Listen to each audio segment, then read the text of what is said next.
The stagecoach door swung open, and Wyatt Callahan's carefully ordered world shattered in an instant. He'd posted one advertisement. One. For a housekeeper. A single woman to cook and clean. What stumbled out into the blinding Montana blizzard wasn't what he'd bargained for. Clara Weston emerged first half-frozen and desperate, clutching a bundle against her chest. Then came three little girls. Three. Clinging to her skirts like she was the last solid thing in their crumbling world. The youngest one looked up at him with hollow eyes and whispered, "Mister, is this where we get to stop running?" Before we continue this journey through the snow-swept Montana frontier, I invite you to stay with us until the very end. If this story moves you, please hit that subscribe button and comment with your city so I can see just how far Clara and Wyatt's story travels. Now let's step back to where it all began.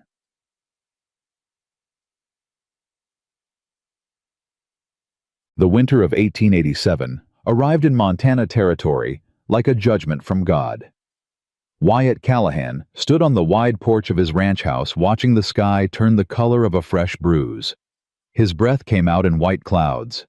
His gray eyes tracked the distant road with the patience of a man who'd learned to wait for things he didn't want. The stagecoach was late, 3 hours late. He didn't move, didn't pace, just stood there with one shoulder against the rough-hewn post, letting the cold bite into him like penance. "Boss," Jeb Tucker's voice came from behind. "Storm's gonna hit hard. You sure about this?" "She's got my money. She'll come." "And if she don't?" Wyatt didn't answer. He'd placed that advertisement in the Helena newspaper 6 weeks ago. Housekeeper wanted. Single woman. Room and board provided.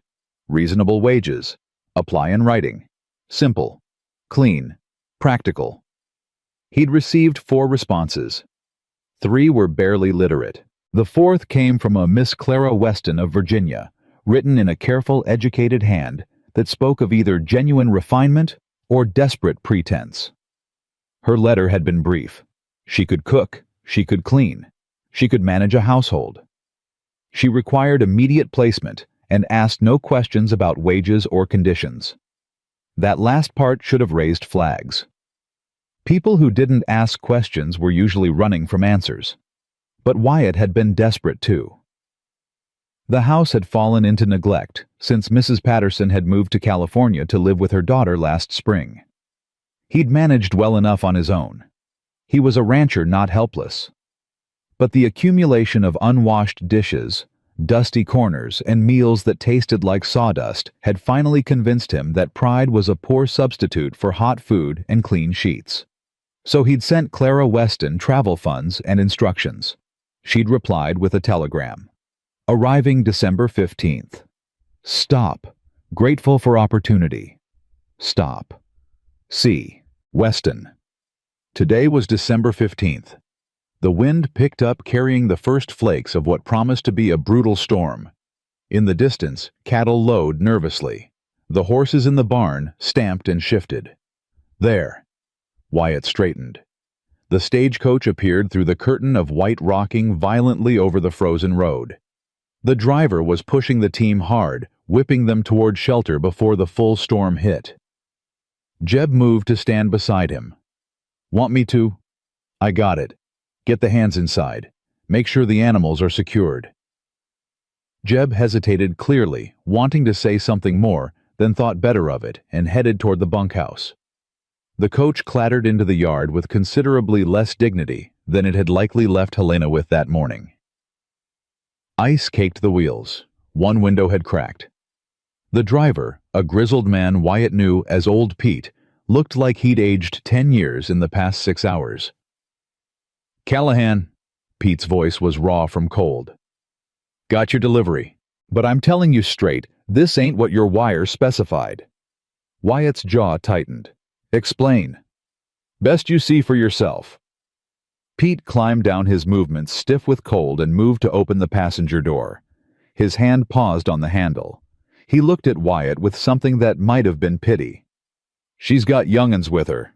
3 of 'em." The words hit Wyatt like a punch to the chest. "She what?" But Pete was already pulling open the door. For a moment, nothing happened. Then a woman's hand appeared, gripping the doorframe with white-knuckled intensity. The hand was small, gloveless, and blue with cold. Clara Weston stepped down. She was younger than Wyatt had expected. 25, maybe 26. Though her eyes held the kind of exhaustion that aged a person beyond years. Dark brown hair had come loose from its pins, whipping around a pale face marked by high cheekbones and a mouth set in a grim line of determination. Her dress was thin gray wool, completely inadequate for Montana winter, and she clutched a bundle against her chest that Wyatt suddenly realized was a child. A small child, wrapped in what looked like every spare piece of cloth the woman owned. Clara met his gaze directly. No apology, no shame, just raw, desperate defiance. "Mr. Callahan, I'm Clara Weston. I apologize for—" "The storm ain't the problem," Wyatt interrupted. His voice came out harsher than he'd intended. "It's the extras." Clara's composure cracked. Just for an instant he saw the terror beneath. Then her chin lifted. "They're with me. They're mine. Your letter made no mention of Mama." The small voice came from inside the coach. Then another child appeared in the doorway. A girl of about 10, all sharp angles and serious eyes. Her brown hair plastered to her face with melted snow. She clutched a smaller girl against her side, 7, maybe 8, with blonde hair and eyes so blue they seemed to glow in the dim light. Both children were shivering so hard their teeth chattered. "Mama Rose won't wake up proper." Clara's face went white. She thrust the bundle in her arms toward Wyatt. "Take her! Take her now!" Wyatt caught the child instinctively. The bundle was terrifyingly light. He pulled back the cloth and found himself looking at a little girl, no more than 4 years old, with golden curls and a face the color of old snow.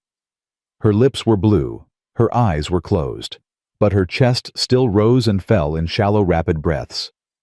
"She's been like that for an hour," Clara said, her voice cracking. "I couldn't keep her warm enough. The coach, it was so cold, and I tried. Inside." Wyatt was already moving. "All of you, now." "Mr. Callahan, I know this isn't what you—" "Inside, woman. Your girl's half frozen. Arguments can wait till she ain't dying."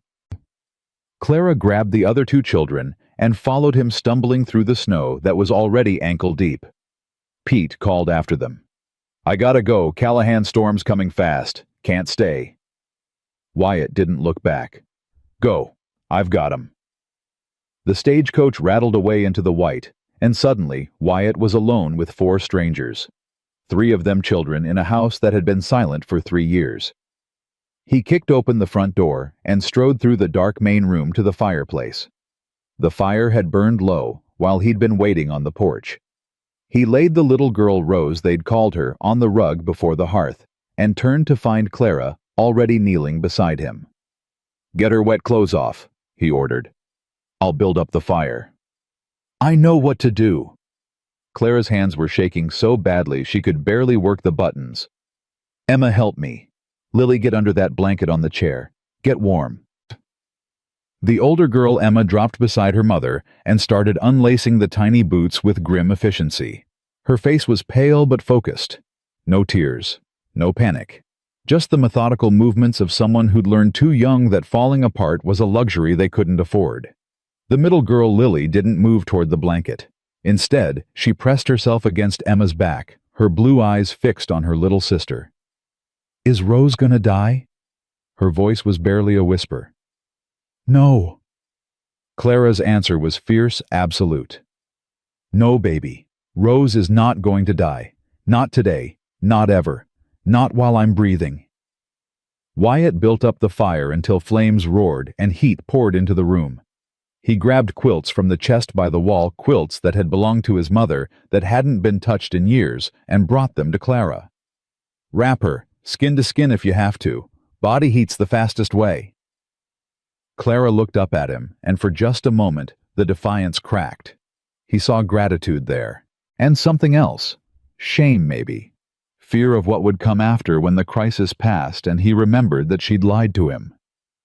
"Thank you," she whispered. Wyatt stood and stepped back, watching as Clara stripped off the little girl's frozen dress and wrapped her in quilts, then pulled her against her own body, using her warmth to chase away the deadly cold. Emma had finished with the boots. She sat back on her heels, her small hands clenched in her lap. "She'll be all right," Emma said. It wasn't a question. It was a statement. A demand, as if she could make it true by refusing to consider any other outcome. "She needs to warm up slow," Wyatt said. "Too fast, and it can hurt more than help. Your mama knows what she's doing." Emma's eyes snapped to his face, assessing him the way a general might assess an enemy position. "Are you going to send us away?" The question hung in the air.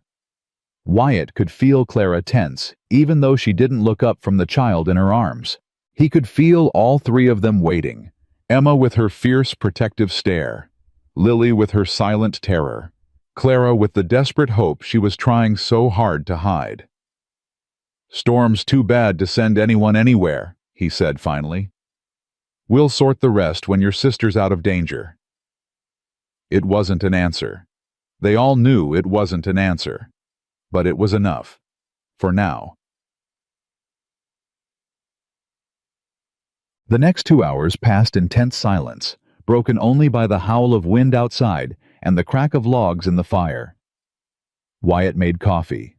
Then, because he couldn't think of what else to do, he heated up the stew he'd made that morning, tough meat and root vegetables, nothing fancy, and set out bowls for everyone.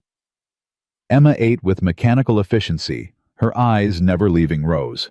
Lily barely touched her food, pushing beans around the bowl until Clara gently took it from her and finished it herself. "You need to eat," Clara murmured to her middle daughter. "I know you're scared, but you need to keep your strength up." "Not hungry." Lily. "I'll eat when Rose wakes up." Clara closed her eyes briefly. When she opened them again, the weariness there made Wyatt's chest tighten unexpectedly. "All right," she said softly. "All right, baby." Around midnight, Rose stirred. Her eyes fluttered open, unfocused and confused. She looked up at Clara's face, then around the unfamiliar room, then at Wyatt standing by the fire. "Mama." Her voice was thin as paper. "Where are we?" Clara's laugh was half sob. "We're safe, sweetheart. We're warm and safe." "Is this the new house? The one you told us about?" Clara hesitated. Her eyes flicked to Wyatt, then away. "Yes, baby. This is the new house." "It's big." Rose's gaze found Wyatt again. "Who's the tall man?" "That's Mr. Callahan. He owns this house. He's—" Clara swallowed. "He's going to let us stay here." Wyatt didn't correct her. Didn't point out that he'd agreed to nothing promised. Nothing that every word she was telling this child might turn out to be a lie. He just stood there and watched Rose smile a small, tired, trusting smile and felt something crack in the walls he'd built around himself. "Hello, Mr. Callahan," Rose said politely. "Thank you for the warm blankets. I was very cold." "You're welcome," Wyatt heard himself say. His voice sounded strange to his own ears, rusty, like a door that hadn't been opened in years. Rose yawned hugely. "Mama, can I sleep now? I'm so tired." "Yes, baby. You sleep. I've got you." Within minutes, Rose was asleep again. Real sleep this time, her color returning, her breathing deep and even. Emma finally relaxed. Her rigid posture softened, and suddenly, she looked like what she was, a 10-year-old girl who'd been carrying too much weight for too long. "She's okay," Emma whispered. "She's really okay." "She's okay," Clara confirmed. She looked up at Wyatt. "Mr. Callahan, I know we need to talk. I know you have questions. I know I owe you." "Morning." His voice was gruff. "We'll talk in the morning. Right now everyone needs sleep." "But there's a bedroom through that door. Was my mother's. Hasn't been used in years, but the bed's good and there's quilts enough. Take the girls, get some rest." Clara stared at him. You're not going to demand an explanation tonight. Would it change anything if I did? She was quiet for a long moment. No, the truth is what it is. Then it can wait till morning. Wyatt moved to the window, looking out at the storm that had turned the world into a wall of white. Storm will blow itself out by dawn. We'll talk then. He heard her rise, heard her quiet instructions to Emma and Lily, heard the rustle of quilts as they gathered themselves for the move to the bedroom. At the threshold, Clara paused. Mr. Callahan. He didn't turn around. Thank you. For my daughter's life. Whatever happens tomorrow, whatever you decide. Thank you for tonight. He didn't answer. After a moment, the bedroom door closed softly behind them. Wyatt stood at the window for a long time, watching snow pile against the glass and listening to the house breathe around him, not empty anymore, not silent, but filled with the soft sounds of sleeping children and a woman who'd brought the kind of complication he'd spent 3 years trying to avoid. He should be angry. He'd been deceived. The simple arrangement he'd hoped for had just become infinitely more complicated. But all he could think about was the way Rose had smiled at him. That small, trusting smile. And the way it had reminded him of another little girl with the same golden curls who'd smiled at him that exact same way. Before the fever took her. Before it took everything. Wyatt pressed his forehead against the cold glass and closed his eyes. 3 years of silence. 3 years of building walls so high nobody could get over them. 3 years of convincing himself he was better off alone. And now there were 4 strangers in his mother's room, 3 of them children who'd looked at him like he might be either their salvation or their damnation. He didn't know which one he was going to be. He wasn't sure he wanted to find out. Morning came gray and silent, the storm having exhausted itself sometime in the small hours. Wyatt rose before dawn, as always, his body moving through its routines, regardless of how little he'd slept. He built up the fire, made coffee, and was pulling on his boots when the bedroom door opened. It wasn't Clara who emerged first. It was Emma. She moved quietly, closing the door behind her with exaggerated care so as not to wake the others. Her hair had been rebraided badly, but with obvious effort, and she'd washed her face. She looked small and determined, and far too old for her years. Mr. Callahan. Miss. She walked to the table and sat down across from where he was lacing his boots. Her hands folded in her lap, her back was straight as a soldier's. I need to talk to you before Mama wakes up. Wyatt paused. That so? Yes, sir. There are things you should know, things Mama might not tell you because she's too proud. He leaned back, studying this serious little girl with her serious old eyes. I'm listening. Emma took a deep breath. We don't have anywhere else to go. Mama's been looking for work for 8 months. Nobody wants a woman with 3 children. We've been staying in boarding houses, sometimes in church shelters, sometimes in... Her voice faltered. Sometimes places that weren't very nice. Mama's been pretending everything's fine, but we haven't had a proper meal in 2 weeks. She's been giving us her food and saying she already ate. Wyatt felt something cold settle in his stomach. Go on. Rose got sick because the last place we stayed there wasn't enough firewood. Mama tried to keep us warm with just blankets, but it wasn't enough. When she saw your advertisement, she cried.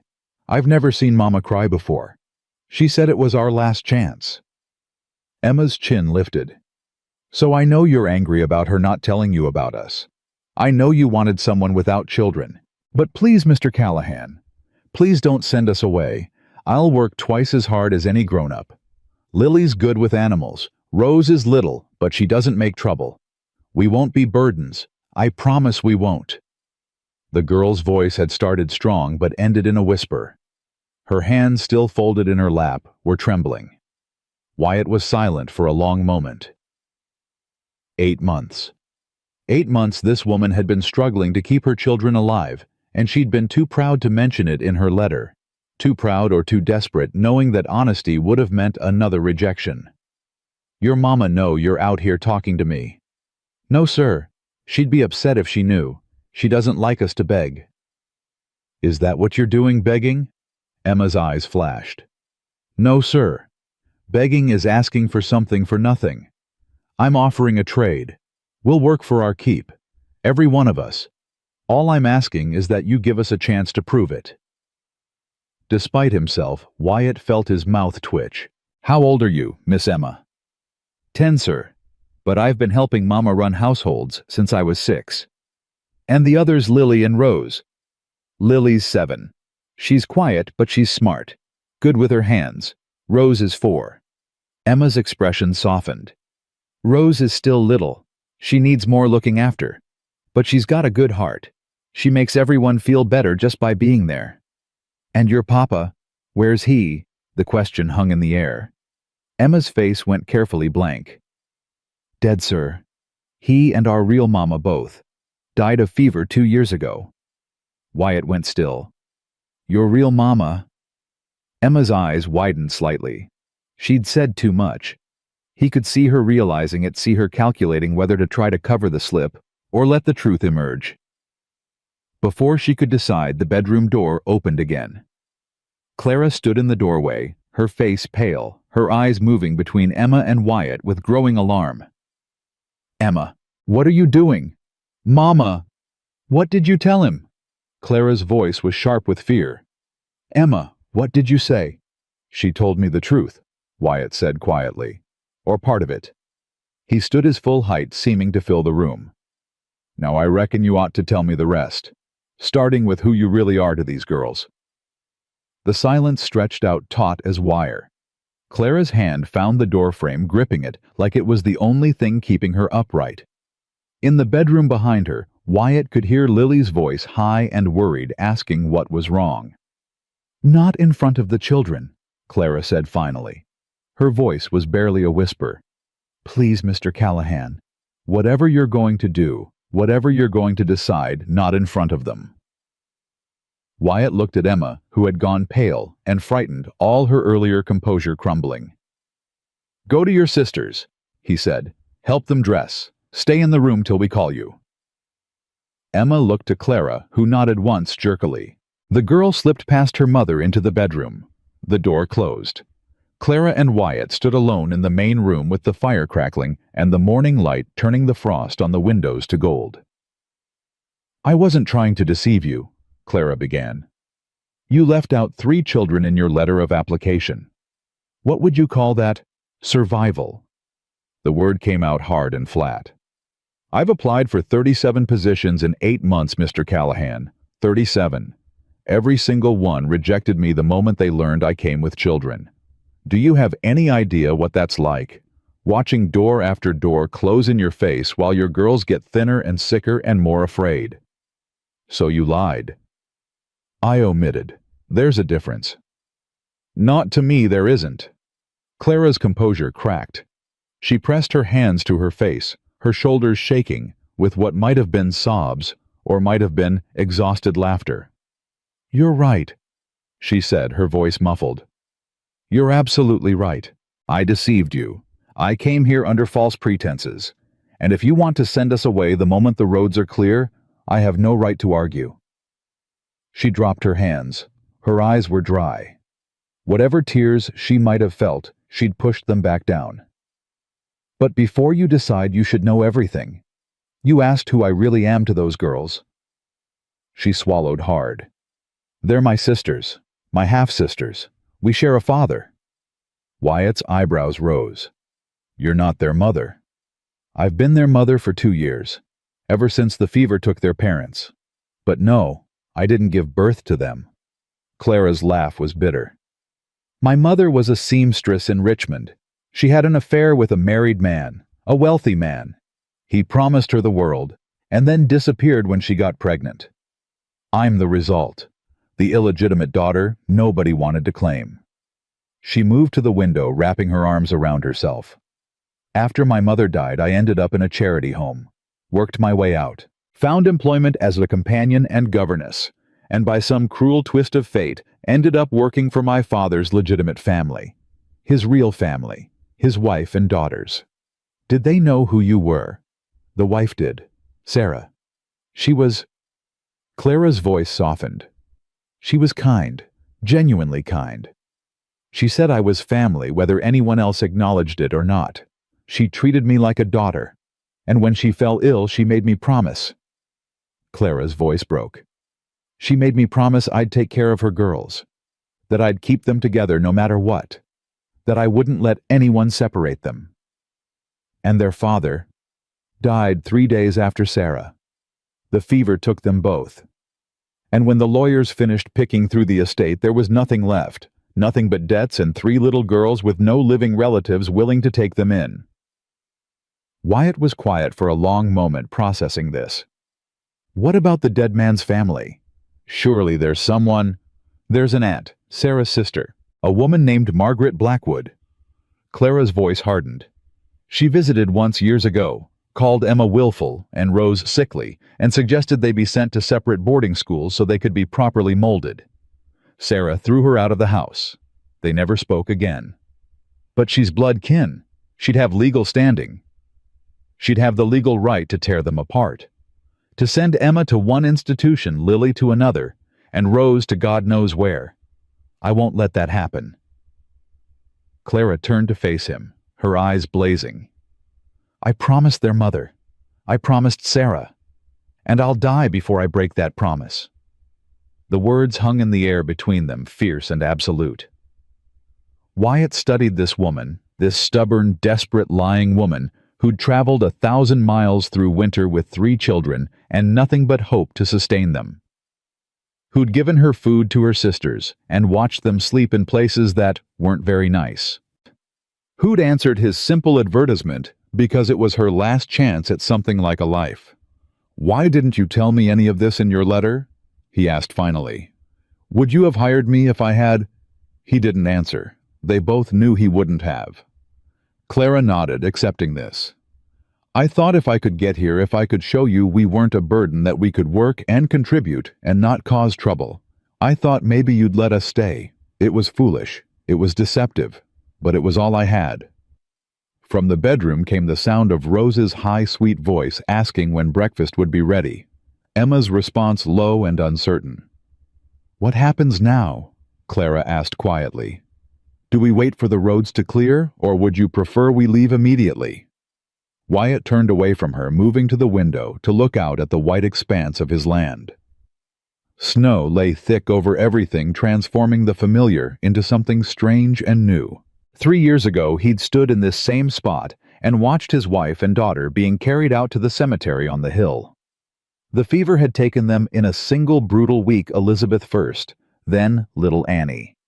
He'd buried them in frozen ground and sworn he'd never let anyone close enough to hurt him like that again.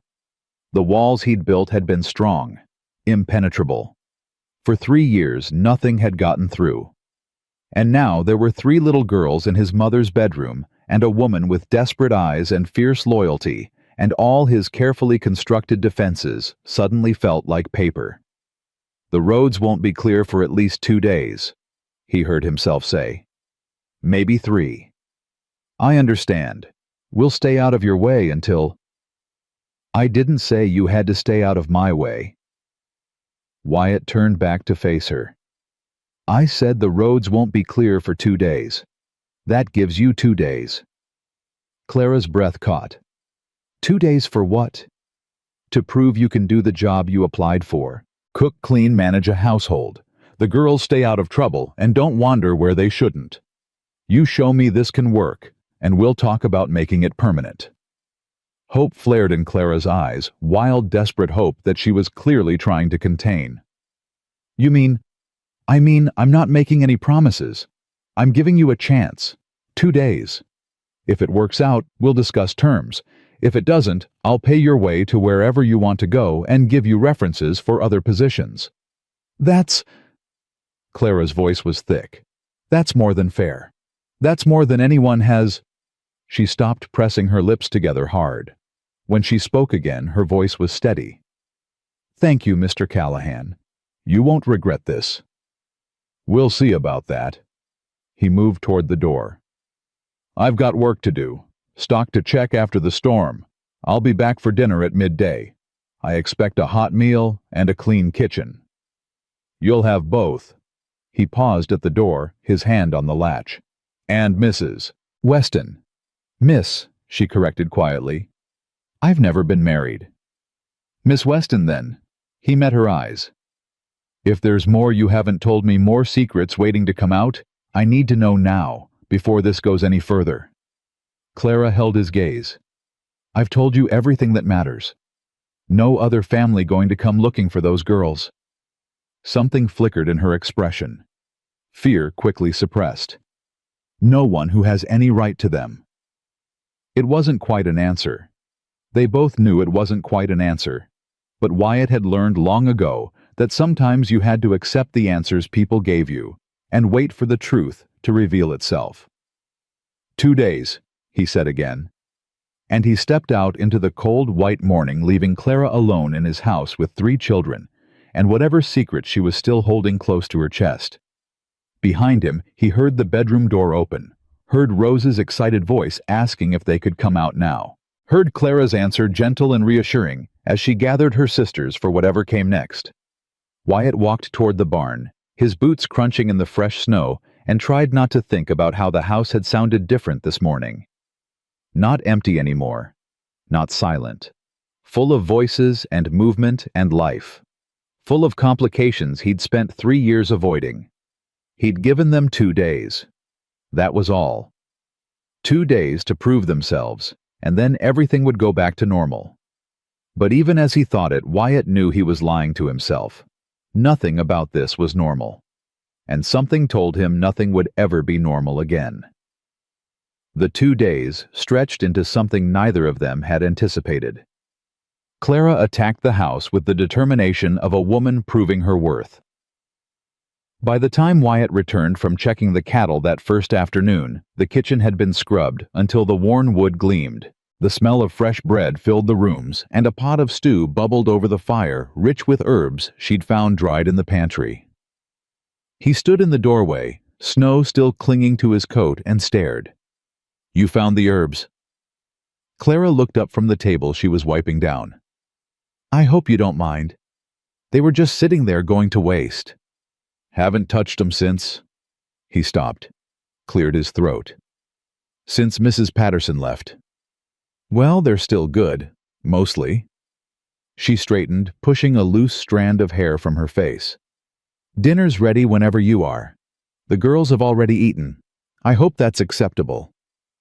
Wyatt nodded slowly, still taking in the transformation. The windows had been cleaned, the floor swept.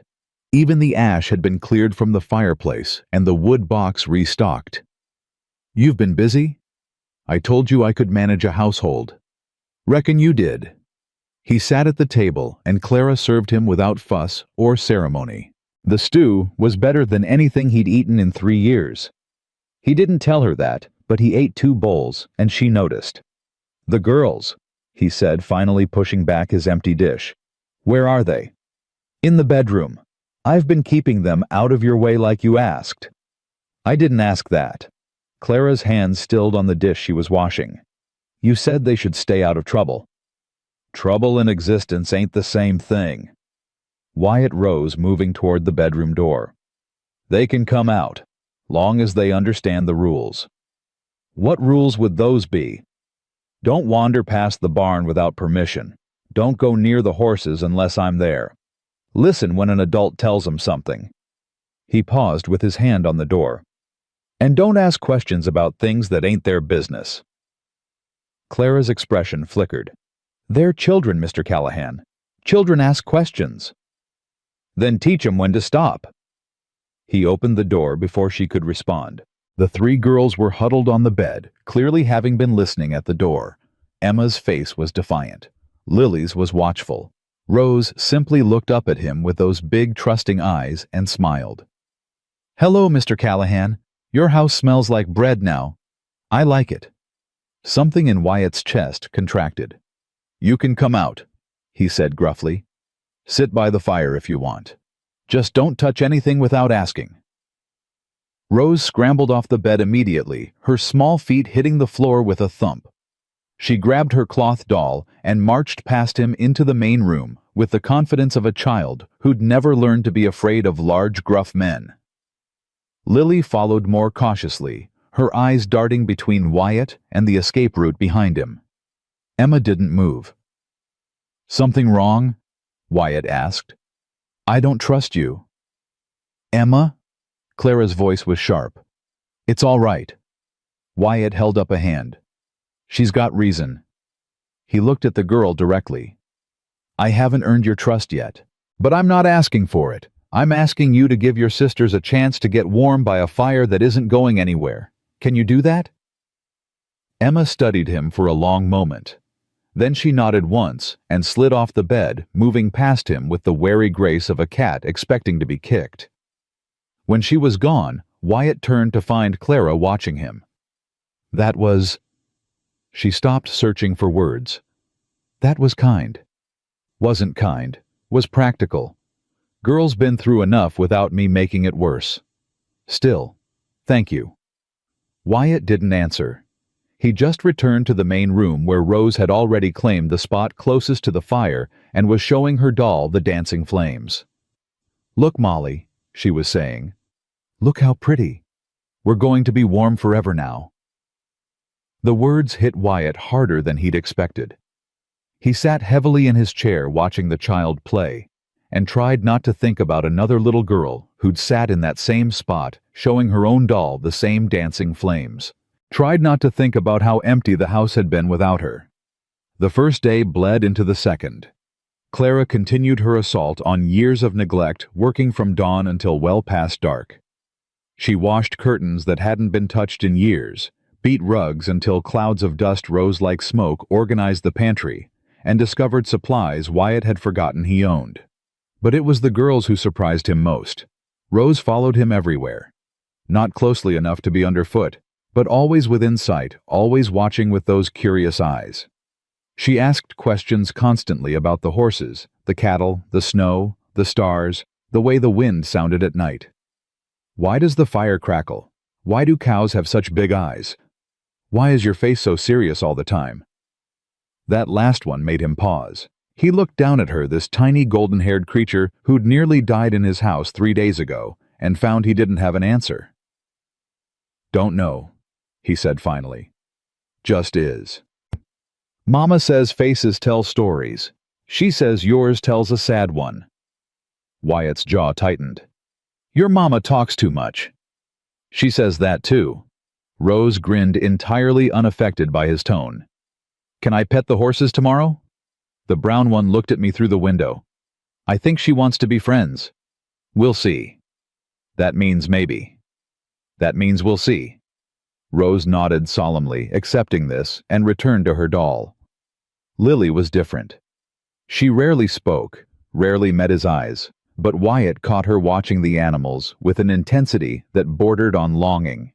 On the second morning, he found her standing at the barn door, her breath fogging in the cold, staring at the horses like they held all the secrets of the universe. "You shouldn't be out here alone." Lily jumped, spinning around with wide eyes. "I'm sorry. I wasn't going to touch anything. I just wanted to look." "It's cold. You'll catch sick." "I don't mind the cold." She hunched her thin shoulders. "The horses don't either. They look happy here." Wyatt studied her for a moment. "You like horses?" A nod, quick and almost shy.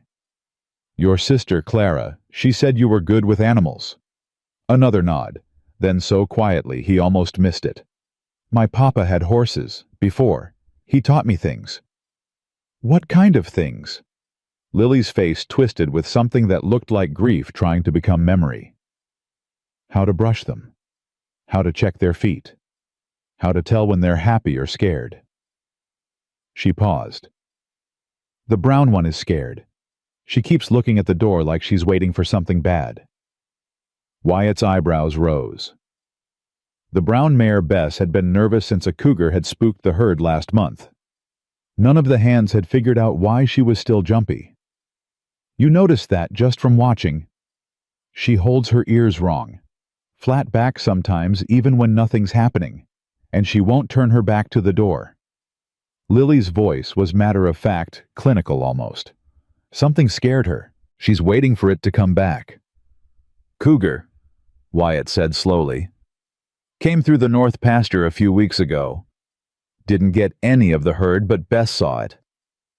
Lily nodded, as if this confirmed something she'd already suspected. She needs to know it's safe now. Needs someone to show her. You offering? The question seemed to surprise her. She looked up at him for the first time, really looked, and Wyatt saw something in her eyes that reminded him uncomfortably of himself. A person who'd learned to be invisible because visible meant vulnerable. I could help, Lily said carefully. If you wanted, if you'd let me. Wyatt should have said no. Should have told her the horses were his responsibility, that a 7-year-old girl had no business in a working barn, that getting attached was a mistake for everyone involved. Instead, he heard himself say, tomorrow, after breakfast, you can help me brush her down. Lily's face transformed. The change was subtle. She didn't smile, didn't laugh, didn't bounce with excitement like Rose would have. But something in her eyes came alive, something that had been dead or sleeping. Thank you, Mr. Callahan. Wyatt, he corrected, surprising himself. Mr. Callahan was my father. It was what he'd said to Clara that first night. But this time it felt different. This time it felt like an invitation. Emma remained the hardest to reach. She watched everything with those sharp, assessing eyes, helping Clara with the housework, caring for her sisters, never letting her guard down for a moment. She was polite when spoken to, did what she was told without complaint, and kept her thoughts locked behind a wall that Wyatt recognized because he'd built an identical one himself. On the afternoon of the second day, he found her in the corner of the main room, hunched over a worn piece of paper, writing something with a stub of pencil so short she could barely grip it. What are you working on? Emma's hand slapped down over the paper covering it. Nothing. Didn't look like nothing.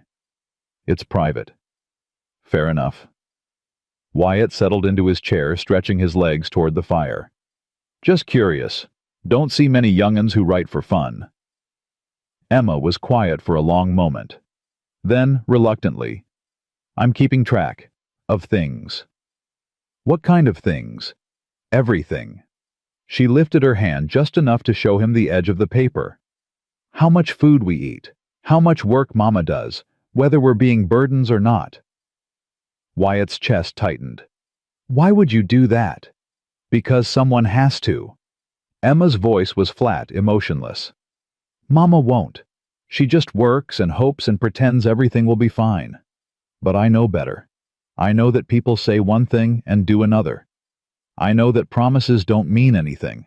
I know that we have to earn our place everywhere we go, and if we don't... She stopped, her small jaw clenching. If you don't what? If we don't, we get sent away, like always. The words hung in the air, heavy with accumulated disappointments. Wyatt was quiet for a long time.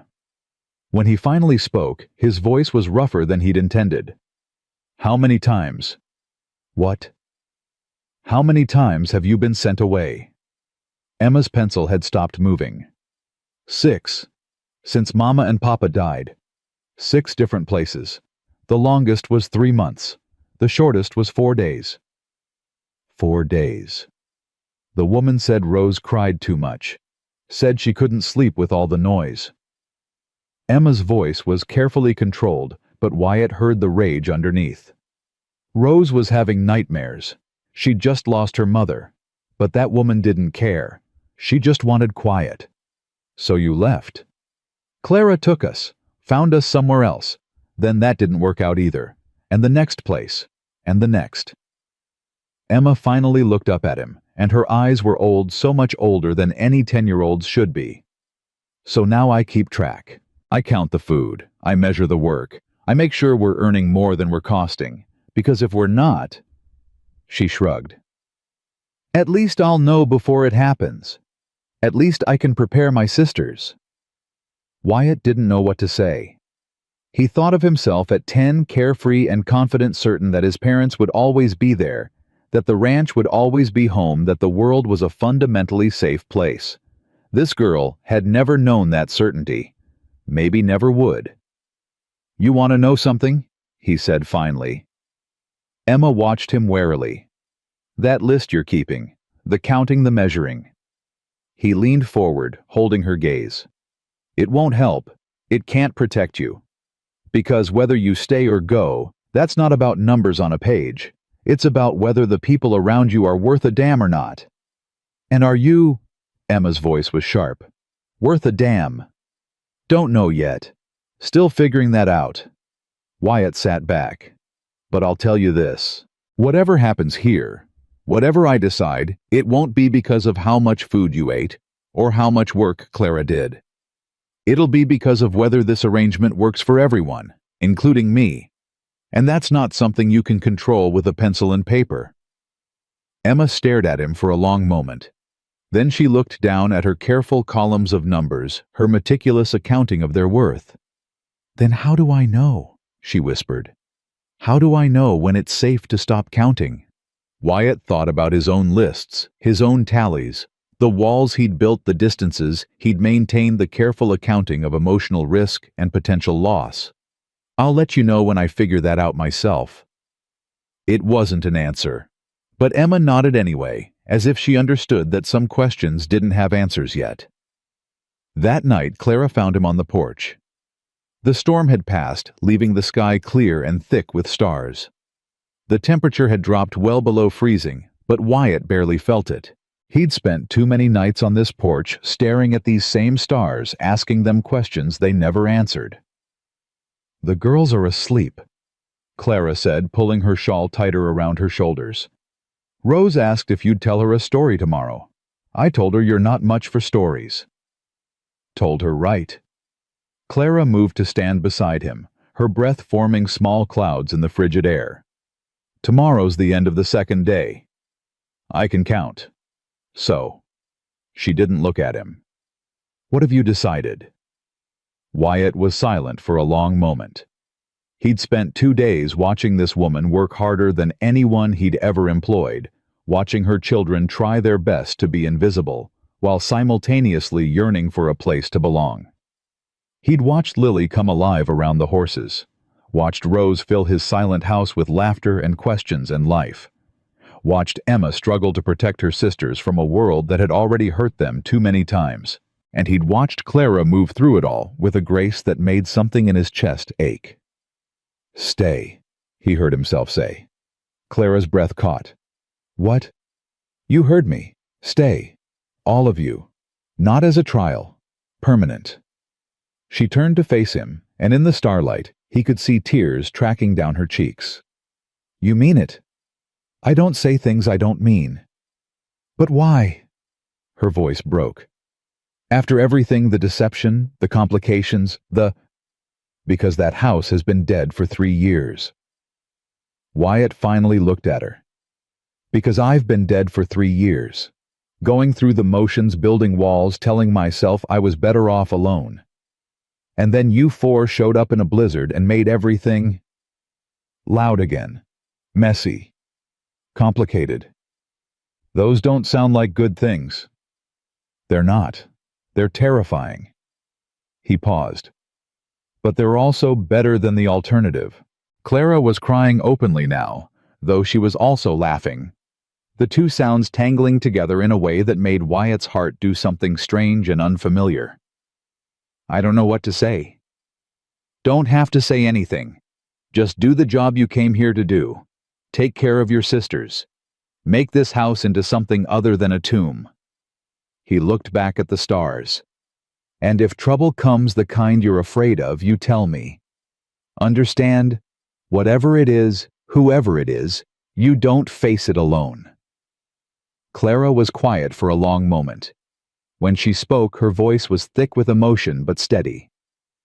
"Her name is Margaret Blackwood. She's the girl's aunt, their mother's sister. She lives in Boston, and she has money and connections and lawyers. She's never wanted them, not really. But if she finds out where we are, if she decides to assert her claim—" "What claim? You said their parents are dead." "She's blood kin. I'm not." Clara's voice wavered. In the eyes of the law, she has more right to those girls than I do, and I'm—" She stopped. "You're what?" "I'm illegitimate Wyatt. I'm nobody. A charity case who got lucky enough to find work with her own father's family. If Margaret Blackwood takes this to court, any court in this country would rule in her favor." Clara wrapped her arms around herself. "That's why I've been running. That's why I didn't tell you about the girls. Because every time we settle somewhere, every time we start to hope the fear of being found. Has she looked for you? I don't know. I've moved too often to leave a trail. But she has money. She has time. And she has spite." Clara's jaw tightened. She hated that Sarah, the girl's mother, was happy. Hated that Sarah chose love over society. If Margaret takes the girls, it won't be because she wants them. It'll be because she wants to prove a point, to control them, to mold them into something Sarah never would have allowed. "Then we don't let her find you." Clara laughed bitterly. "It's not that simple." "It can be." Wyatt turned to face her fully. "This ranch is isolated. Town's 30 miles away. Nobody comes here without a reason, and I know everyone who does. You keep your head down, don't draw attention, and maybe this Blackwood woman never finds out where you went. And if she does, then we deal with it, together." The word hung in the air between them. Together. Clara stared at him like he'd offered her something impossible, something she'd stopped believing in a long time ago. "You don't owe us this," she whispered. "You don't owe us anything." "Didn't say I did. I'm not doing this because I owe you." Wyatt's voice was gruff. "I'm doing it because those girls deserve a chance, and because you've earned one too, whether you believe it or not." Clara was quiet for a long moment. Then she did something that surprised them both. She reached out and took his hand. Her fingers were cold, her grip uncertain. But she held on, and after a moment's hesitation, Wyatt let her. "Thank you," she said, "for everything. For the chance, for the honesty, for—" She trailed off, shaking her head. "I don't have words big enough." "Don't need big words. Just need you to keep your promise." "What promise?" "The one you made to their mother. Keep them safe. Keep them together. That's all that matters." Clara's hand tightened on his. "I will. I swear it." They stood like that for a while, two broken people holding on to each other in the cold dark, neither quite willing to let go. Finally, Wyatt cleared his throat. "You should get inside. Temperature's dropping." "You should too." "Will in a minute." Clara released his hand slowly, reluctantly. She moved toward the door, then paused. "Wyatt." "Yeah." "The girls." She hesitated. "They're starting to hope. I can see it in their eyes." Emma's still scared, still watching for the other shoe to drop. But Lily smiled, today really smiled for the first time in months. And Rose— Clara's voice softened. "Rose asked me if you could be her new papa." Something in Wyatt's chest twisted painfully. "What did you tell her?" "I told her that wasn't a question I could answer. That it would have to be your choice if it ever happened at all." Clara met his eyes. "I'm not telling you this to pressure you. I'm telling you because you should know. Whatever walls you've built, whatever distance you're trying to keep, they see through it. Children always do." She went inside before he could respond. Wyatt stood alone on the porch, staring at the closed door, feeling the weight of those words settle into his bones. Rose had asked if he could be her papa. The thought should have terrified him. 3 days ago it would have. He would have retreated further behind his walls, reinforced the distance, reminded himself of all the reasons he'd chosen to be alone. But now he could hear Rose's voice through the thin walls asking Clara for a glass of water. Could hear Emma telling her to go to sleep. Could hear Lily humming something soft and tuneless, a sound so ordinary it made his heart ache. His house wasn't silent anymore. His house was full. And for the first time in 3 years, Wyatt Callahan wasn't sure if that was a tragedy or a gift. Maybe it was both. Maybe that's what family always was, a tragedy and a gift tangled together so tightly you couldn't have one without the other. He stayed on the porch until the cold finally drove him inside, and when he passed the girl's bedroom door, he paused. Through the crack, he could see them in the dim firelight. Rose curled up with her doll Lily pressed against her back. Emma on the far side with one arm stretched protectively across both her sisters. They looked peaceful, safe. Wyatt closed his eyes, remembering another little girl who'd slept in that same room, in that same bed, with that same peaceful expression. Annie. His Annie who'd been 4 years old when the fever took her. Who'd had the same golden curls as Rose, the same trusting smile, the same habit of asking 1,000 questions before she'd even finished breakfast. He'd buried her on the hill behind the house next to her mother, and sworn he'd never let himself love anything that fragile again. But standing here now watching 3 orphaned girls sleep in his mother's bed, Wyatt realized something that terrified him more than any outlaw or cougar or winter storm. The walls were already crumbling, and he wasn't sure he wanted to rebuild them. The days that followed settled into something that felt almost like peace. Wyatt found himself waking earlier than usual, not from restlessness, but from something closer to anticipation. The house had sounds now. Clara, moving in the kitchen before dawn. The soft murmur of girls' voices through thin walls. Rose's laughter, sudden and bright, cutting through the cold morning air like sunlight. He told himself it didn't matter. Told himself he was simply adjusting to a new arrangement, nothing more. But when Rose started waiting for him on the porch each morning, her doll clutched in one hand and 100 questions ready on her tongue. Wyatt stopped pretending. Why do you go to the barn so early? Horses need feeding. Can I come? Not today. You said that yesterday. And I'll say it tomorrow too, probably. Rose's face fell, but only for a moment. She'd learned somehow that his gruffness wasn't rejection, that underneath the short answers and rough voice there was space for her. Lily gets to go to the barn. Lily's older. That's not fair. Life ain't fair. You'll figure that out soon enough. Rose considered this with the seriousness of a philosopher. Mama says life is what you make it. Your mama's smarter than me. I know. Rose grinned entirely unashamed.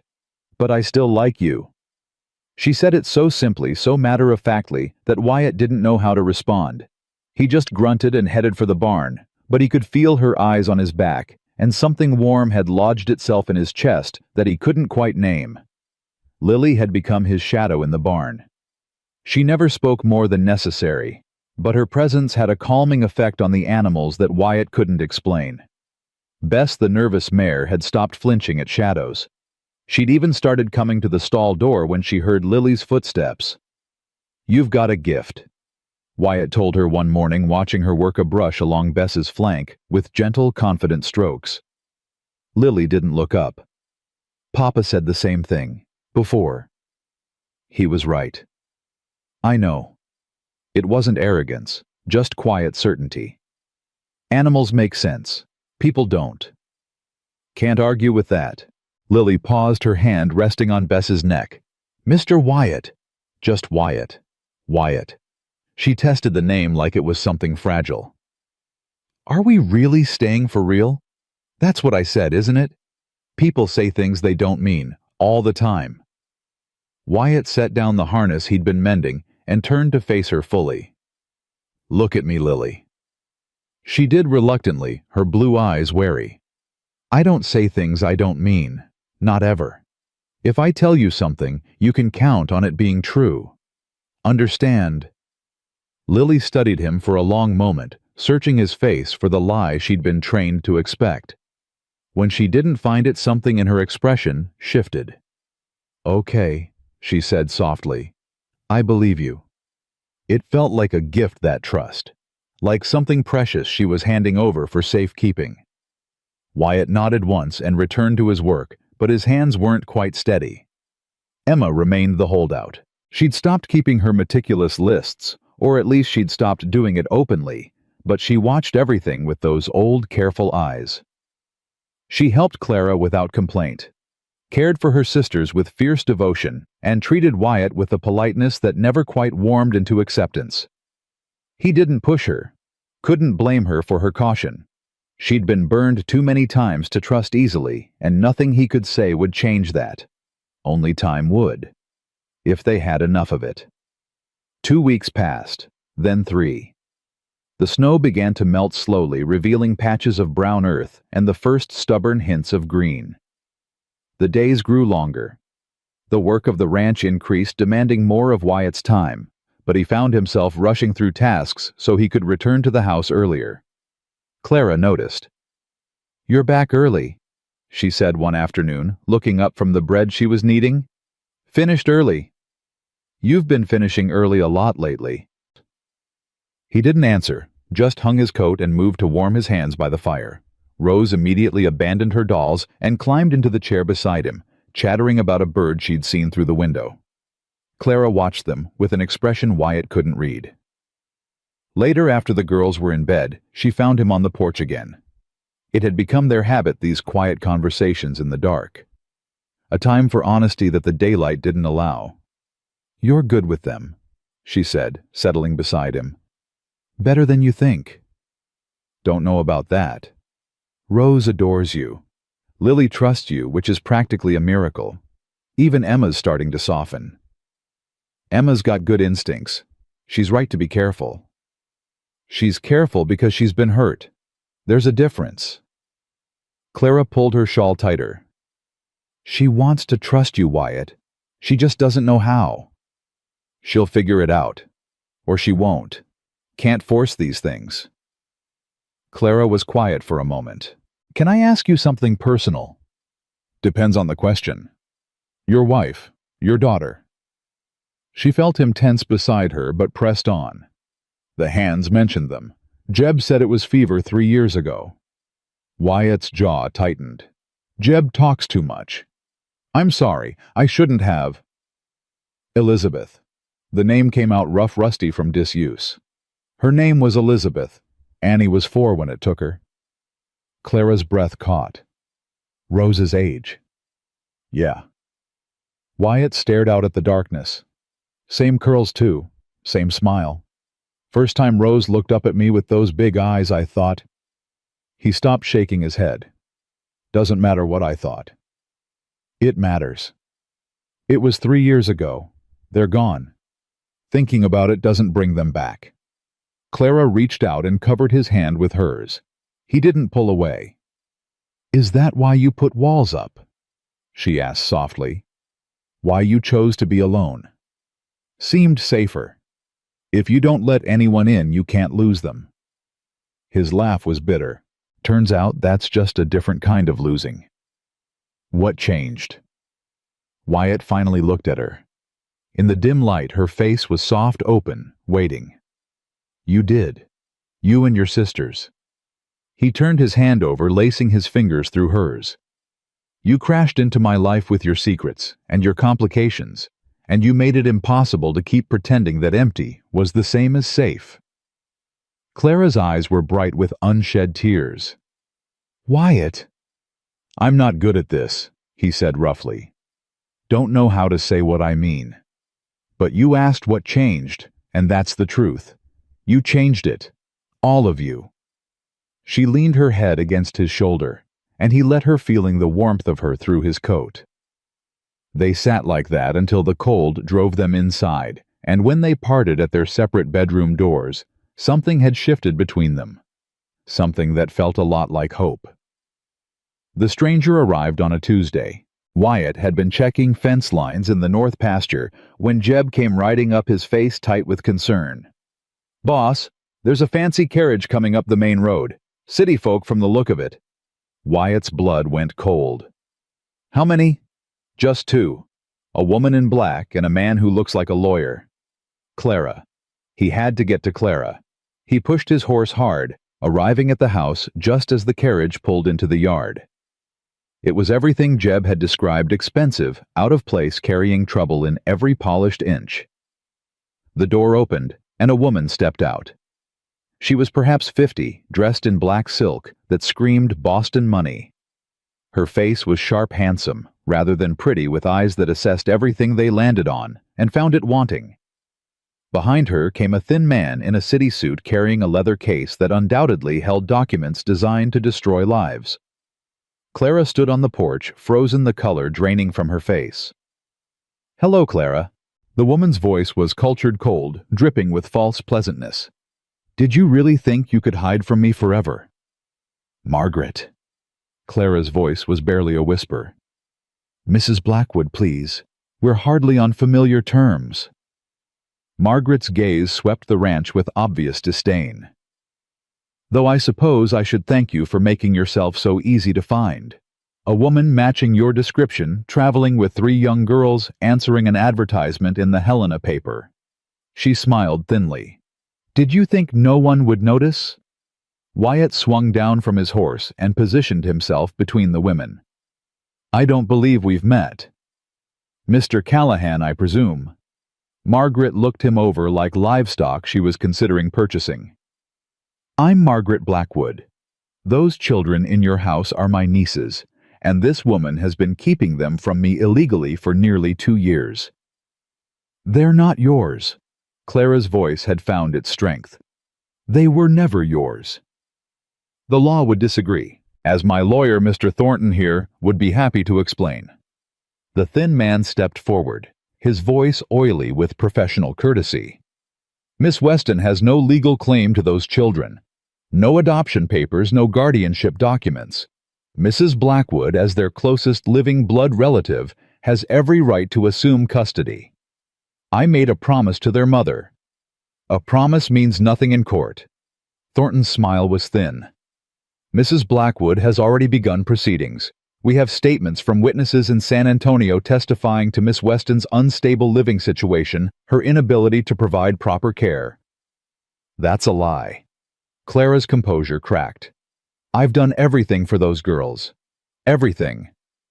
Including deceiving Mr. Callahan about their existence." Margaret's eyebrow rose. "Yes, we know about that too. Hardly the behavior of a responsible guardian." Wyatt had heard enough. "Get off my land." Margaret's attention shifted to him, recalculating. "Mr. Callahan, I understand this woman has wormed her way into your household, but surely you can see. I can see a woman who ignored her nieces for 2 years, suddenly showing up with a lawyer." His voice was quiet, dangerous. "I can see someone who didn't bother looking for them when they had nothing but came running the moment they found something worth taking." "That's not." "You're on my land. I'm telling you to leave. If you don't, I'll have my men escort you off. Your choice." Margaret's eyes narrowed. "Mr. Thornton." The lawyer cleared his throat. "Mr. Callahan, I feel obligated to inform you that harboring these children could be considered—" "I don't care what it could be considered. This is my ranch. Those girls are under my protection. And you have exactly 1 minute to get back in that fancy carriage before I lose my patience." The standoff stretched out tense and electric. Then the front door opened. Rose came tumbling out, her face bright with excitement. "Wyatt, you're back early, Mama said." She stopped when she saw the strangers. Her eyes went wide, darting between Clara's pale face and Margaret's cold smile. "Hello, Rose." Margaret's voice had turned syrupy sweet. "Do you remember me? I'm your Aunt Margaret. I came to visit once when you were very small." Rose pressed herself against Clara's leg, her small face twisting with confusion and fear. "Mama, who is that lady?" "Nobody, sweetheart. She's nobody. Go back inside." "Actually, Rose, I'm your family." Margaret took a step forward. "Your real family, and I've come to take you home." Rose's eyes filled with tears. "But this is my home. This is where we live now." "This," Margaret's laugh was like breaking glass. "This is a dirty ranch in the middle of nowhere. Your real home is in Boston with proper schools and proper society, and I don't want to go to Boston." Rose's voice rose to a wail. "I want to stay here. I want to stay with Mama and Wyatt." The front door opened again. Emma emerged, her face white but set with determination. She moved to stand beside Rose, one hand on her sister's shoulder. "You're not taking us anywhere," Emma said. Her voice was steady, but Wyatt could see her hands trembling. "We're not going with you." "Emma, darling, you don't understand." "I understand perfectly." Emma's chin lifted. "You're the one who made our real mama cry. You're the one who said Lily was simple and Rose was sickly and I was too wild to ever be a proper lady. You didn't want us then. You don't get to want us now." Margaret's facade cracked for just a moment, revealing something ugly underneath. "You impertinent little—" "That's enough." Wyatt's voice cut through like a blade. "Mr. Thornton, get your client out of here. Now, before I forget, I'm trying to set a good example for these children." Thornton's face had gone pale. He tugged at Margaret's arm. "Mrs. Blackwood, perhaps we should—" "I'm not leaving without those children." "Yes, you are." Wyatt took a step forward, and something in his expression made both visitors take an involuntary step back. "You're leaving now, and you're not coming back. If you try to set foot on this land again, I'll have you arrested for trespassing. If you try to take those girls, I'll fight you in every court in this territory. And if you think your Boston money and your Boston lawyers scare me, you've got another thing coming." Margaret's face had gone purple with rage. "You can't stop me. The law is on my side." "Maybe, but I've got something better than the law." "And what's that?" Wyatt looked at Clara, at Emma, at Rose, clinging to her mother's hand. Somewhere inside the house, he knew Lily was watching through a window, too scared to come out, but too loyal to look away. His family. His to protect. "I've got people worth fighting for." He turned back to Margaret. "Now get off my land. I won't ask again." Thornton had Margaret by the arm, pulling her toward the carriage. "We'll be back," she spat, "with the sheriff, with a court order. You can't keep those children from their rightful family." "I'm their rightful family." Clara's voice broke. "I'm their sister. Their blood. More blood than you'll ever—" She stopped, her hand flying to her mouth. Too late. Margaret had frozen halfway to the carriage. When she turned back, her expression was triumph mixed with something darker. "What did you say?" Clara was shaking. "Nothing. I didn't—" "Their sister." Margaret's voice was soft, dangerous. "Their sister. Of course. I always wondered why Sarah was so protective of you. Why Thomas insisted on keeping you close even when it was clearly unsuitable." Her laugh was cruel. "You're his bastard, aren't you? His mistake from before the marriage." "Don't call me that. Does it matter what I call you? You're illegitimate. No legal standing whatsoever. A charity case that my foolish sister took pity on." Margaret's smile was vicious. "Do you really think any court would grant custody to a bastard over a legitimate blood relative? Do you really think your claim means anything at all?" "I raised them." Clara was crying now, tears streaming down her face. "I've been their mother for 2 years. I'm the one who held them when they had nightmares, who taught them to read, who went hungry so they could eat. And I'm the one with the money, the name, and the law on my side." Margaret climbed into the carriage, her composure restored. "Enjoy your last few days together, Miss Weston. Mr. Thornton will have those custody papers filed by the end of the week." The carriage pulled away, leaving silence in its wake. Rose was sobbing against Clara's leg. Emma stood rigid, her face the color of old snow. And Clara herself had crumpled, sinking to her knees on the porch, her whole body shaking with the force of her grief. Wyatt moved to her side, kneeling in the dirt beside her. "Clara." "She's right." Clara's voice was hollow. "She's right about everything. I'm nobody. I have no claim to them. I can't— Look at me." She wouldn't. Couldn't. Wyatt took her face in his hands, forcing her to meet his eyes.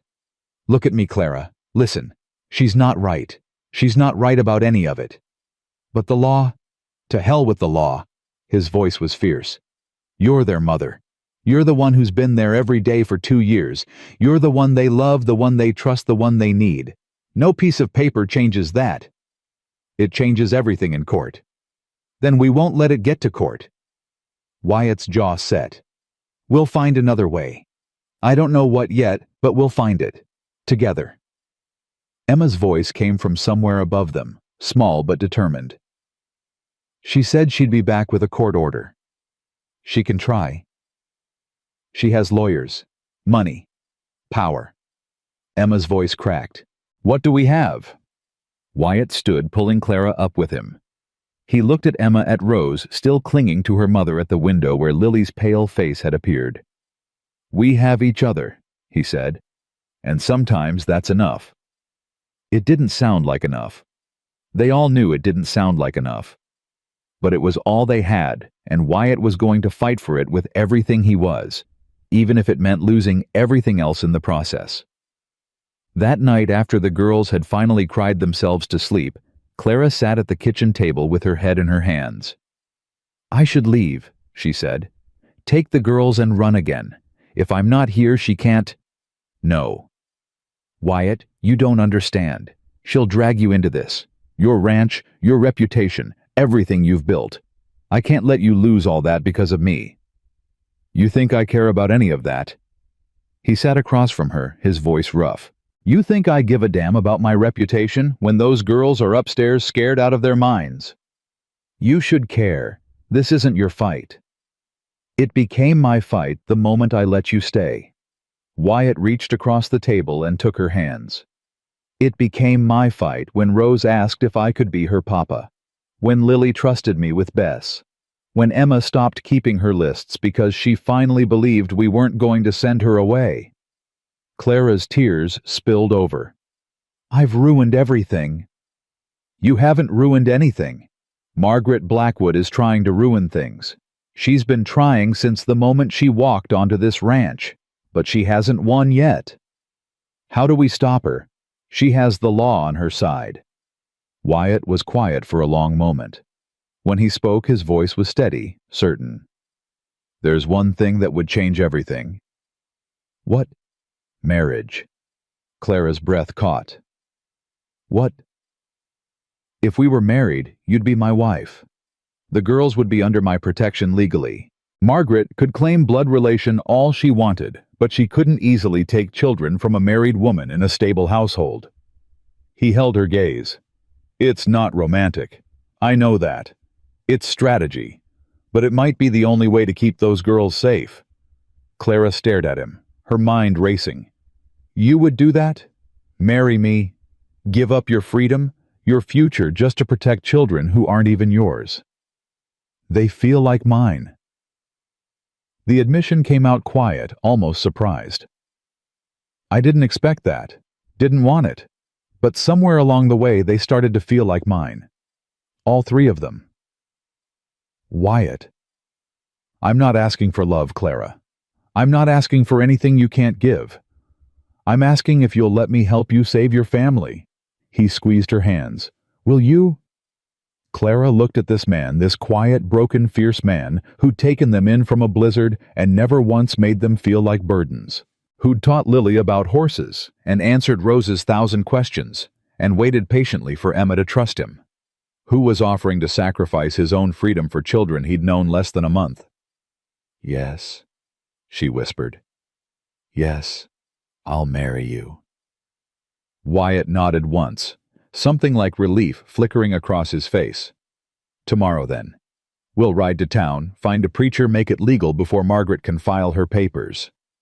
Tomorrow. They sat in the dark kitchen, hands clasped across the table, two people bound by desperation and hope, and something else neither of them could name. It wasn't love, not yet, but it was the beginning of something, and sometimes beginnings were enough. They told the girls at breakfast. Clara had barely slept, her mind racing through every possible outcome, every way this desperate plan could fail. But when morning came, and she saw her sisters gathered around the table, their faces still pale with yesterday's terror, she knew there was no other choice. We need to talk to you, she said, sitting down across from them. All three of you. Emma's expression immediately shuddered. She's coming back, isn't she? That woman. Yes. She's going to try to take you away from me. Rose's lip trembled. I don't want to go with her. She's mean. You're not going with her, sweetheart. That's what we need to talk about. Clara took a deep breath. Wyatt and I are getting married. Today. The silence that followed was absolute. Lily's eyes went wide. Emma's face cycled through confusion, suspicion, and something that might have been hope. Rose just stared, her mouth forming a small O of surprise. Married? Emma's voice was careful. Like, husband and wife married. Yes. Why? Clara glanced at Wyatt, who stood by the fire with his arms crossed, watching the girls with that steady, patient expression she'd come to rely on. Because it will protect you, he said. If Clara and I are married, you'll be part of my family legally. It'll be harder for Mrs. Blackwood to take you away. So it's not real, Emma said flatly. It's just pretend. Just strategy. It's real enough to count in court. Wyatt's voice was gentle but firm. And that's what matters right now. Emma's jaw tightened. She looked at Clara, then at Wyatt, then back at Clara again. Do you love him? The question hung in the air, sharp and uncomfortable. Clara faltered. It's complicated, Emma. It's not complicated. Either you love him or you don't. I care about him. I trust him. I believe he'll protect us. That's not the same thing. No, Clara admitted. It's not. But sometimes it's enough. Emma was quiet for a long moment. Then she turned to Wyatt. Do you love her? Wyatt met the girl's eyes without flinching. I don't know yet. But I know I'm not willing to let anyone take you three away. And I know that means something even if I can't put the right name on it. Emma studied him with those old, careful eyes. Whatever she saw must have satisfied her because she nodded slowly. Okay, she said. If it keeps us together, okay. Rose had been bouncing in her seat, unable to contain herself any longer. Does this mean Wyatt's going to be our papa?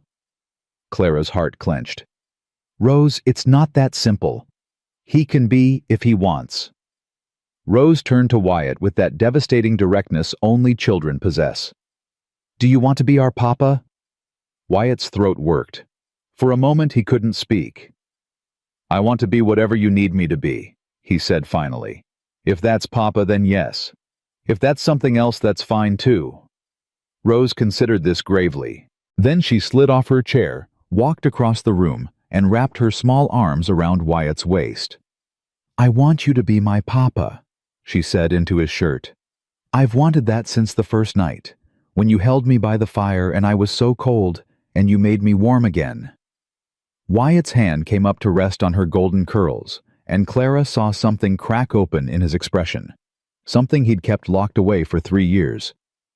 Then that's what I'll be, he said quietly, if you'll have me. Rose looked up at him with shining eyes. Promise? Promise. Lily had been silent through all of this, watching with that intense, observant gaze. Now she rose from her chair and walked to stand beside Rose. Me too, she said softly. If that's okay. I'd like you to be my papa too. Wyatt's hand moved to include her, resting on her shoulder. It's more than okay. All eyes turned to Emma. She remained seated, her face unreadable, her fingers twisted together in her lap, the weight of too many disappointments pressed down on her shoulders, visible even in the rigid line of her spine. Emma, Clara said gently. You don't have to. I know I don't have to. Emma's voice was tight. That's the point. I don't have to do anything. Not anymore. We're not begging for scraps. We're not trying to earn our place. She looked at Wyatt and her eyes were bright with tears she refused to let fall. You said that. You said it wasn't about lists and counting. I did. Did you mean it? Every word. Emma rose slowly. She walked toward him with measured steps, stopping just out of reach. My real papa died, she said. He was good and kind, and he loved us, and he died anyway. I can't. Her voice broke. I can't call you papa, not yet, Maybe not ever. It feels like betraying him. I understand. But I can call you something else, if you want. What's that? Emma's chin lifted. I can call you Wyatt. And I can mean it. Really mean it. Not just say it because I'm supposed to. Wyatt nodded solemnly. I'd be honored. For a moment, they just looked at each other. The gruff rancher and the too old little girl, understanding passing between them in a way that didn't need words. Then Emma stepped forward and let him pull her into the embrace with her sisters. Clara watched them, her heart so full it hurt, and let herself believe just for a moment that everything might actually be okay. The wedding took place that afternoon in the small church at the edge of town. Reverend Miller was a practical man who'd seen enough frontier marriages to know that love was a luxury most couldn't afford. He asked few questions, accepted Wyatt's coin and Clara's signature, and performed the ceremony with efficient brevity. Do you, Wyatt Callahan, take this woman to be your lawfully wedded wife? I do. And do you, Clara Weston, take this man to be your lawfully wedded husband? Clara looked at Wyatt standing before her in his cleanest shirt, with his dark hair combed back and his gray eyes steady on hers. This wasn't how she'd imagined her wedding. This wasn't the love story she'd dreamed of as a girl. But it was real. It was protection. It was hope. I do.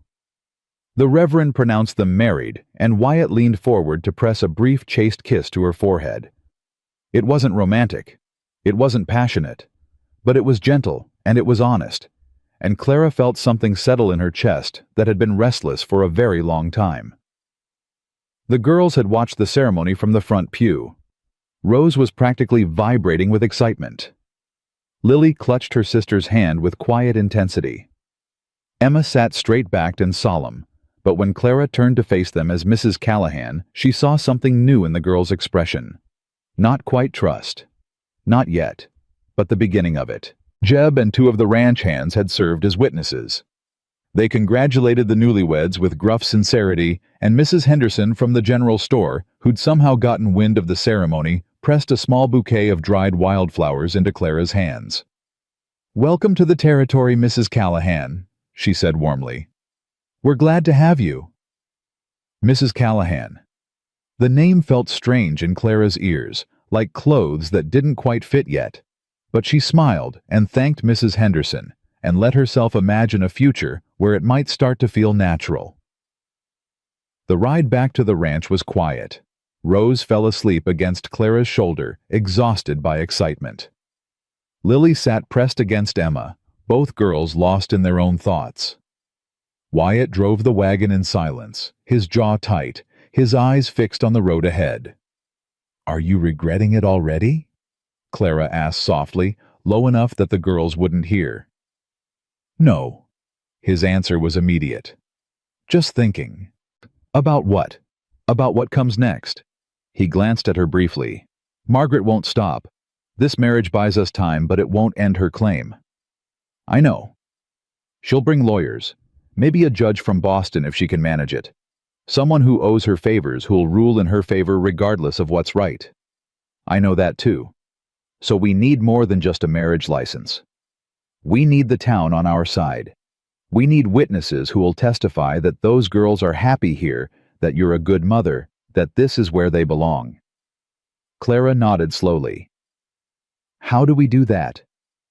We live. Openly. Let people see us. Let them see the girls thriving.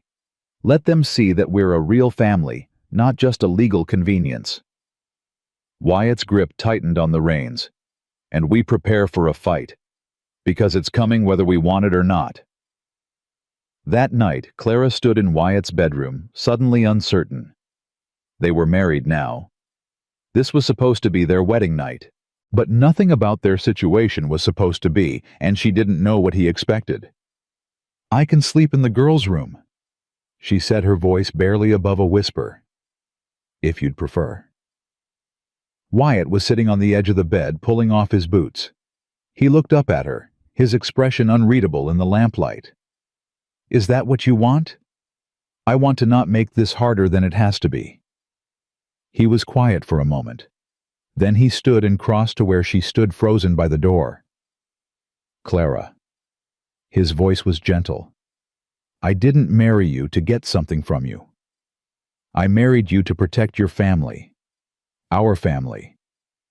That doesn't change just because there's a bet involved. But you can stay or go. Your choice. Either way, I'll be here in the morning and we'll face whatever's coming together." He paused. "That's what this marriage is. Partnership. Nothing more, nothing less. Unless—" He stopped himself. "Unless what?" Wyatt shook his head. "Nothing. It doesn't matter. Tell me." He met her eyes and something vulnerable flickered in his expression. "Unless someday you want it to be more. But that's not a requirement. It's not even an expectation. It's just—" He ran a hand through his hair, frustrated with his own inability to articulate. "I'm not good at this, Clara.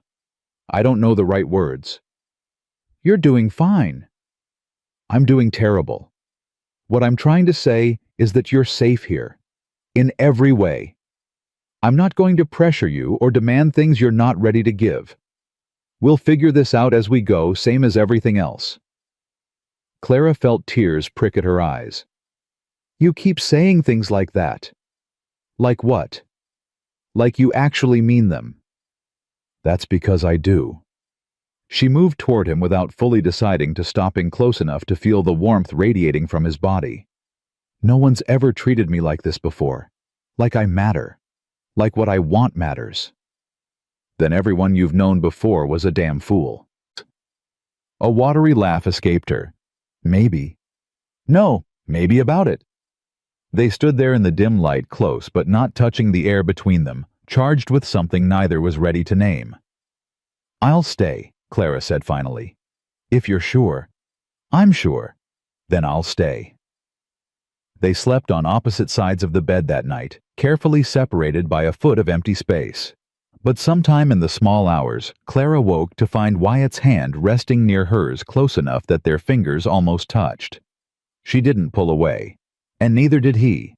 The weeks that followed were a study in waiting. Clara threw herself into the work of making the house a home, cooking and cleaning and organizing with fierce determination. The girls settled into routines, Rose chattering constantly, Lily spending hours in the barn with the horses, Emma slowly, cautiously beginning to unbend. Wyatt watched it all with quiet satisfaction, returning from his ranch work each day to a house that smelled of bread and soap and something else, something that felt dangerously close to happiness. But underneath the domestic peace tension coiled like a rattlesnake waiting to strike. Margaret Blackwood had not been idle. The first sign came 3 weeks after the wedding, when Sheriff Burke rode out to the ranch with a grim expression. "Got a telegram from Boston," he said, accepting the coffee Clara offered, but not drinking it. "Mrs. Blackwood's filed for custody in territorial court, hearings set for next month." Clara's hand trembled on her own cup. "On what grounds?" "Says the children are being held by an unfit guardian. That you misrepresented yourself to Mr. Callahan, that you have no legal standing as their family, and that their proper place is with blood relatives who can provide appropriate care and education." "That's a lie. I'm their sister." "Half-sister," the sheriff corrected gently. "Illegitimate. Legally speaking, you've got no more claim than a stranger." Wyatt's jaw tightened. "She's my wife now. Doesn't that count for something?" "It counts for plenty. A married woman in a stable household is a far cry from a single woman drifting from place to place. But Mrs. Blackwood's lawyer is arguing that the marriage was fraudulent, that you only married Mrs. Callahan to circumvent the custody proceedings. That's not true. Doesn't matter if it's true. Matters if a judge believes it." Sheriff Burke finally took a sip of his coffee. "Look, I'm not here to take sides. I'm here to let you know what's coming and give you time to prepare. You need a lawyer. A good one. Someone who knows territorial law and isn't afraid of Boston money." "You know someone like that?" The sheriff hesitated. "There's a woman in Helena, Margaret Chen. She's Chinese, which means half the territory won't hire her, but she's the smartest legal mind I've ever encountered. If anyone can help you, she can. A woman lawyer? Don't let that fool you. She's won cases against men twice her age with half her scruples, and she hates bullies. Sheriff Burke set down his empty cup. I'll send word you're coming, but don't wait too long. Margaret Blackwood isn't the patient type. After the sheriff left, Clara sat at the kitchen table, her head in her hands. We knew this was coming, Wyatt said quietly. Knowing and facing are different things. We'll face it together. That's what I promised. Clara looked up at him, this man who'd upended his entire life for children who weren't his for a woman he barely knew. Why do you keep doing this? Doing what? Standing by us, fighting for us. You could walk away. You could tell the judge it was all a mistake, that I deceived you, that you want nothing to do with this mess. No one would blame you. Wyatt moved to sit across from her, taking her hands in his. His palms were rough, calloused from years of hard work, but his grip was gentle. 3 years ago, I buried my wife and daughter on the hill behind this house. I stood at their graves and swore I'd never let myself care about anyone again. Never let anyone close enough to hurt me. His voice was rough with emotion. And then you showed up in a blizzard with 3 scared little girls, and you made me break every promise I'd made to myself. Wyatt, I'm not done. He squeezed her hands. I watched Lily come alive around those horses. Watched Emma start to trust again. Watched Rose fill this house with more life and laughter than it's known in years. And I watched you fight for them every single day, never asking for anything, never expecting help, just loving them with everything you had. Clara's tears spilled over, tracking down her cheeks. That's why I keep fighting, Wyatt said. Because you showed me what it looks like to love something so much you'd die for it. Because you reminded me what I'd forgotten, that some things are worth the risk, even when losing them might destroy you. He reached up to wipe her tears with his thumb. I'm not walking away, Clara. Not now. Not ever. She broke, then really broke the walls she'd built to survive, crumbling under the weight of his words. She fell forward against his chest and wept, and he held her, one hand stroking her hair, murmuring quiet reassurances into the top of her head. When she finally pulled back, her face was blotchy and swollen, but something in her eyes had changed. I think I'm falling in love with you, she whispered. Wyatt's breath caught. Clara, you don't have to say it back. I know this isn't that kind of marriage. I know we agreed it was just strategy, just protection. But I can't help what I feel, and I'm tired of pretending. He kissed her, not on the forehead, not chaste and brotherly. He kissed her like a man kissing the woman he loved, deep and desperate and real. When they finally broke apart, both breathing hard, Clara stared at him with wide eyes. I think I'm falling in love with you too, he said roughly. Have been since the first night, if I'm honest. Just took me a while to admit it. Why didn't you say something? Because I was scared. Because losing Elizabeth and Annie nearly killed me, and the thought of losing you... He shook his head. But I'm more scared of not having you at all. So I'm saying it now. Whatever happens with Margaret Blackwood, whatever happens in that courtroom, we face it together, as a family, as... He hesitated. As husband and wife. For real this time. Clara pulled him close and kissed him again, and this time neither of them held back. In the bedroom, through the half-open door, 3 pairs of eyes watched. Rose was grinning so wide it looked like her face might split. Lily's expression was soft, hopeful. Even Emma was smiling, a small, tentative thing that transformed her serious face into something almost radiant. They're kissing, Rose whispered loudly. Shh, Emma hissed. Don't ruin it. But they're kissing like real married people. That's because they are real married people, dummy. Don't call me dummy. Then stop stating the obvious. Lily just watched in silence, her hand pressed to her heart, and let herself believe for the first time since her parents died that maybe happy endings weren't just things that happened in stories. The month before the hearing passed too quickly. Margaret Chen arrived from Helena, a small woman, with sharp eyes and a sharper mind. She spent 3 days interviewing everyone: Clara Wyatt, the girls, the ranch hands, even neighbors from town who'd come to know the family. "Your case isn't hopeless," she told them on the third evening. "But it's not easy either. Mrs. Blackwood has money connections, and the law technically on her side. What we have is the truth and the testimony of people who've seen this family together." "Is that enough?" Clara asked. "It depends on the judge." Margaret shuffled through her papers. "Judge Harrison is fair, but he's traditional. He believes in blood ties. We need to convince him that sometimes blood isn't what makes a family." "How do we do that?" Margaret looked at her with those sharp, assessing eyes. "We tell your story. All of it. The poverty, the struggle, the love you've poured into these girls when no one else would have them.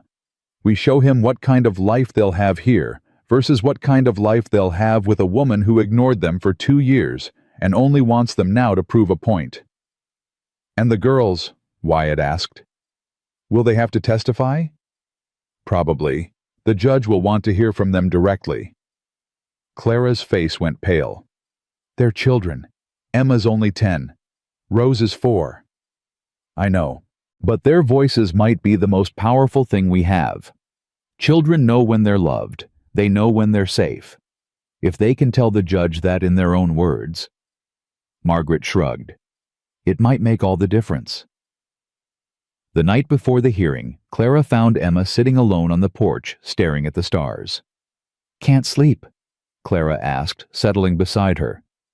"Thinking too much." "About tomorrow?" "About everything." Emma pulled her knees to her chest. "What if it doesn't work? What if she takes us? Then we'll fight. We'll appeal. We'll do whatever it takes. What if that's not enough?" Clara was quiet for a moment. "Then we'll find another way. I promised your mother I'd keep you together, Emma. I'm not breaking that promise, no matter what." "But what if you can't keep it? What if they separate us? What if I never see Lily and Rose again?" The terror in her voice was raw, stripped of all pretense. This was the real Emma, the frightened little girl hiding behind walls of practicality and caution. Clara pulled her close. "Listen to me. Whatever happens tomorrow, whatever any judge decides, you are my sister. Not half-sister, not almost sister.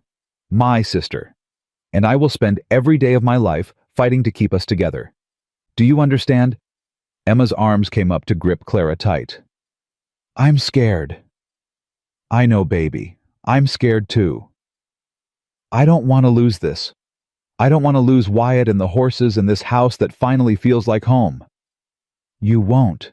I won't let you." "Promise." Clara closed her eyes, feeling the weight of that word, knowing she might not be able to keep it. "Promise," she said anyway, because sometimes promises were all you had, and sometimes you had to make them even when you weren't sure you could keep them. Wyatt found them there an hour later, both asleep against each other, Clara's arm wrapped protectively around Emma's shoulders. He carried Emma inside and laid her in bed, then lifted Clara and carried her to their room. "I can walk," she murmured sleepily. "I know. Let me do this anyway." She didn't argue, just tucked her head against his shoulder and let him carry her. When he laid her on the bed, she caught his hand. "Stay with me. Always." He climbed in beside her, pulling her close, and they held each other through the long hours of darkness, while dawn crept closer, bringing with it the day that would decide their fate. Whatever came tomorrow, they would face it together, as a family, as husband and wife, for real this time. The courtroom was smaller than Clara had imagined. She'd pictured something grand, imposing a place where the weight of law would crush anyone who dared challenge it. Instead, she found wooden benches worn smooth by years of use, windows that let in pale morning light, and a judge's bench that looked more tired than intimidating. But the people inside made up for the room's modesty. Margaret Blackwood sat at the front, dressed in black silk that probably cost more than everything Clara owned combined. Her lawyer, Thornton, shuffled papers with the confidence of a man who'd already won. Behind them, three well-dressed strangers sat with matching expressions of cultivated disdain, witnesses from Boston, no doubt brought to testify to Margaret's impeccable character. Clara's hands trembled in her lap. Wyatt's hand found hers and squeezed. "We're going to be fine," he murmured. She wanted to believe him. God, how she wanted to believe him. The girls sat behind them with Jeb, who'd insisted on coming, despite having no official role. Rose was unusually quiet, clutching her doll with white-knuckled intensity. Lily pressed against Emma's side, her face pale.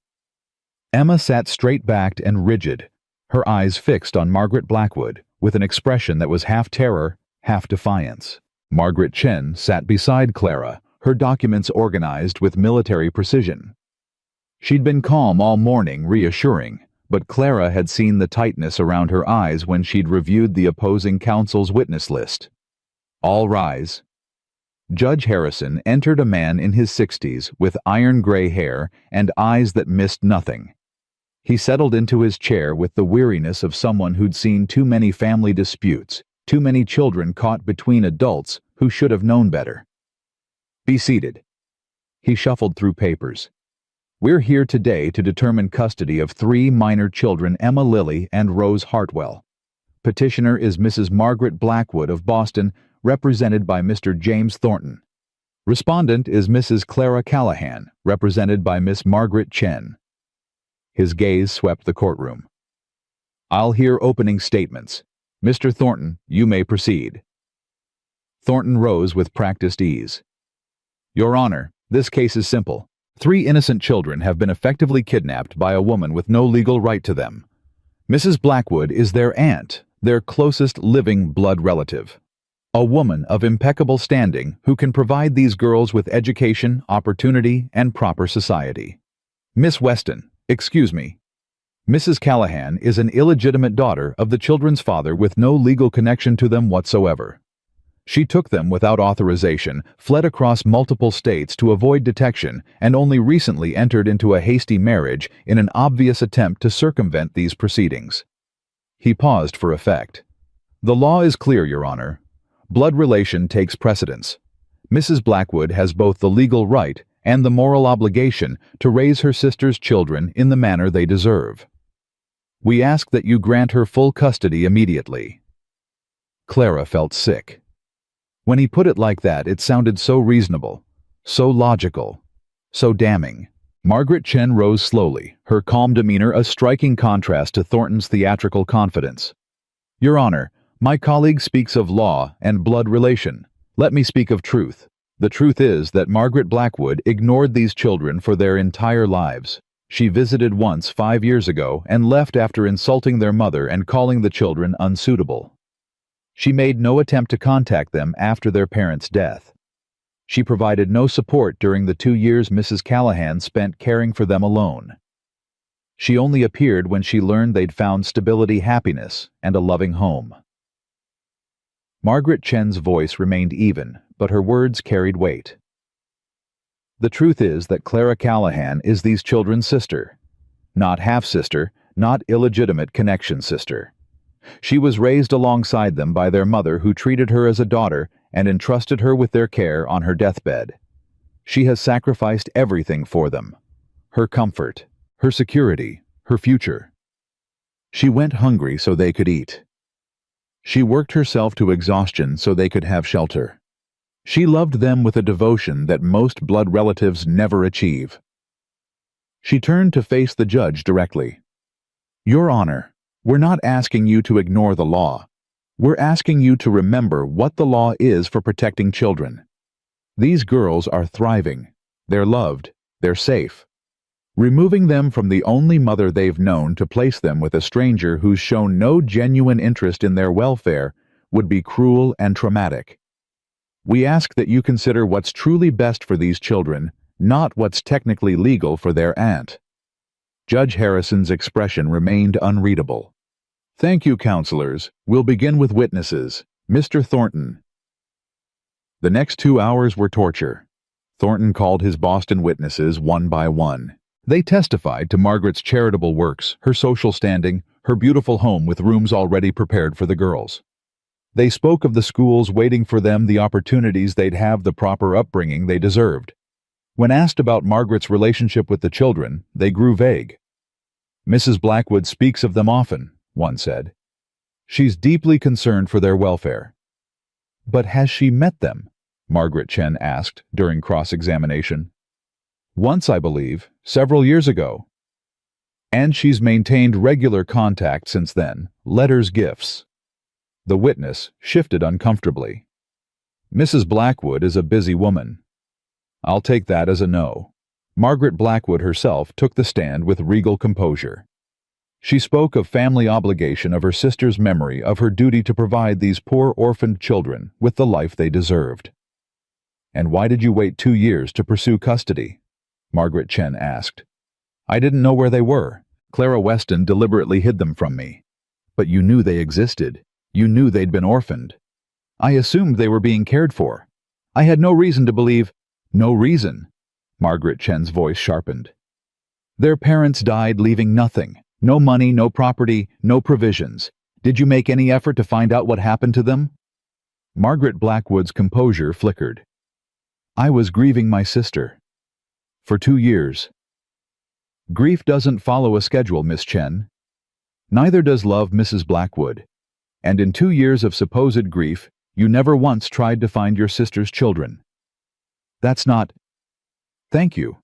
No further questions." When Clara took the stand, her legs barely held her. She told her story. All of it. The charity home, the years of struggle finding her father's family, and being treated as something shameful and hidden. Sarah's kindness. The promise she'd made. The desperate months after the fever, trying to keep 3 children alive with nothing but determination and love. "Did you deceive Mr. Callahan about the children?" Margaret Chen asked. "Yes." Clara's voice was steady, despite her fear. "I didn't tell him about them in my letter. I knew if I did, he'd reject me like everyone else had. I thought if I could show him first, prove we weren't a burden." "And what happened when he discovered the truth?" "He let us stay. He gave us a chance. Clara's voice caught. "He became our family." Margaret Chen nodded. "Your witness, Mr. Thornton." Thornton rose like a shark scenting blood. "Mrs. Callahan, you admit you deceived your husband to gain access to his home." "I admit I didn't tell him everything, yes." "And you've deceived others. Haven't you, boarding houses, employers, anyone who might have helped those children if they'd known the truth?" "I did what I had to do to keep them safe." "By lying, by hiding, by running." Thornton's voice dripped with contempt. "What kind of example does that set for 3 impressionable young girls? The example that family is worth fighting for, that love doesn't give up just because things get hard." "Love?" Thornton laughed. "You're not their mother, Mrs. Callahan. You're their father's illegitimate mistake. You have no legal right to them, no biological connection that counts, and no business raising children when a proper family is available." "I have every right." Clara's voice rose with sudden fire. "I was there when they were born. I held them when they cried. I taught them to read, bandaged their scrapes, sang them to sleep. I watched their mother die and promised her I'd protect them. That makes me their mother in every way that matters. In your opinion, in theirs." Clara looked directly at the judge. "Ask them. Ask them who their mother is. Ask them where they want to be. They're the ones who matter here. Not me, not Mrs. Blackwood, them." The courtroom fell silent. Judge Harrison leaned forward. "Miss Chen, do you intend to call the children as witnesses?" "We do, Your Honor, starting with Emma Hartwell." Emma walked to the witness stand with her chin high and her shoulders straight. She looked impossibly small in the big wooden chair, but her eyes were steady. "Emma," Margaret Chen said gently, "can you tell the court about your life with Mrs. Callahan?" "She takes care of us." Emma's voice was clear. "She makes sure we have food and clothes and a warm place to sleep. She teaches us things, reads to us, holds us when we're scared." "And Mr. Callahan?" "He's teaching me about horses, about the ranch." He answers my questions even when I ask too many. A tiny smile flickered. He's not very good at talking about feelings, but he shows us instead. He shows us every day that we matter. Do you want to stay with them? Yes. And if the court decided you should go with Mrs. Blackwood instead? Emma's expression hardened. I'd run away.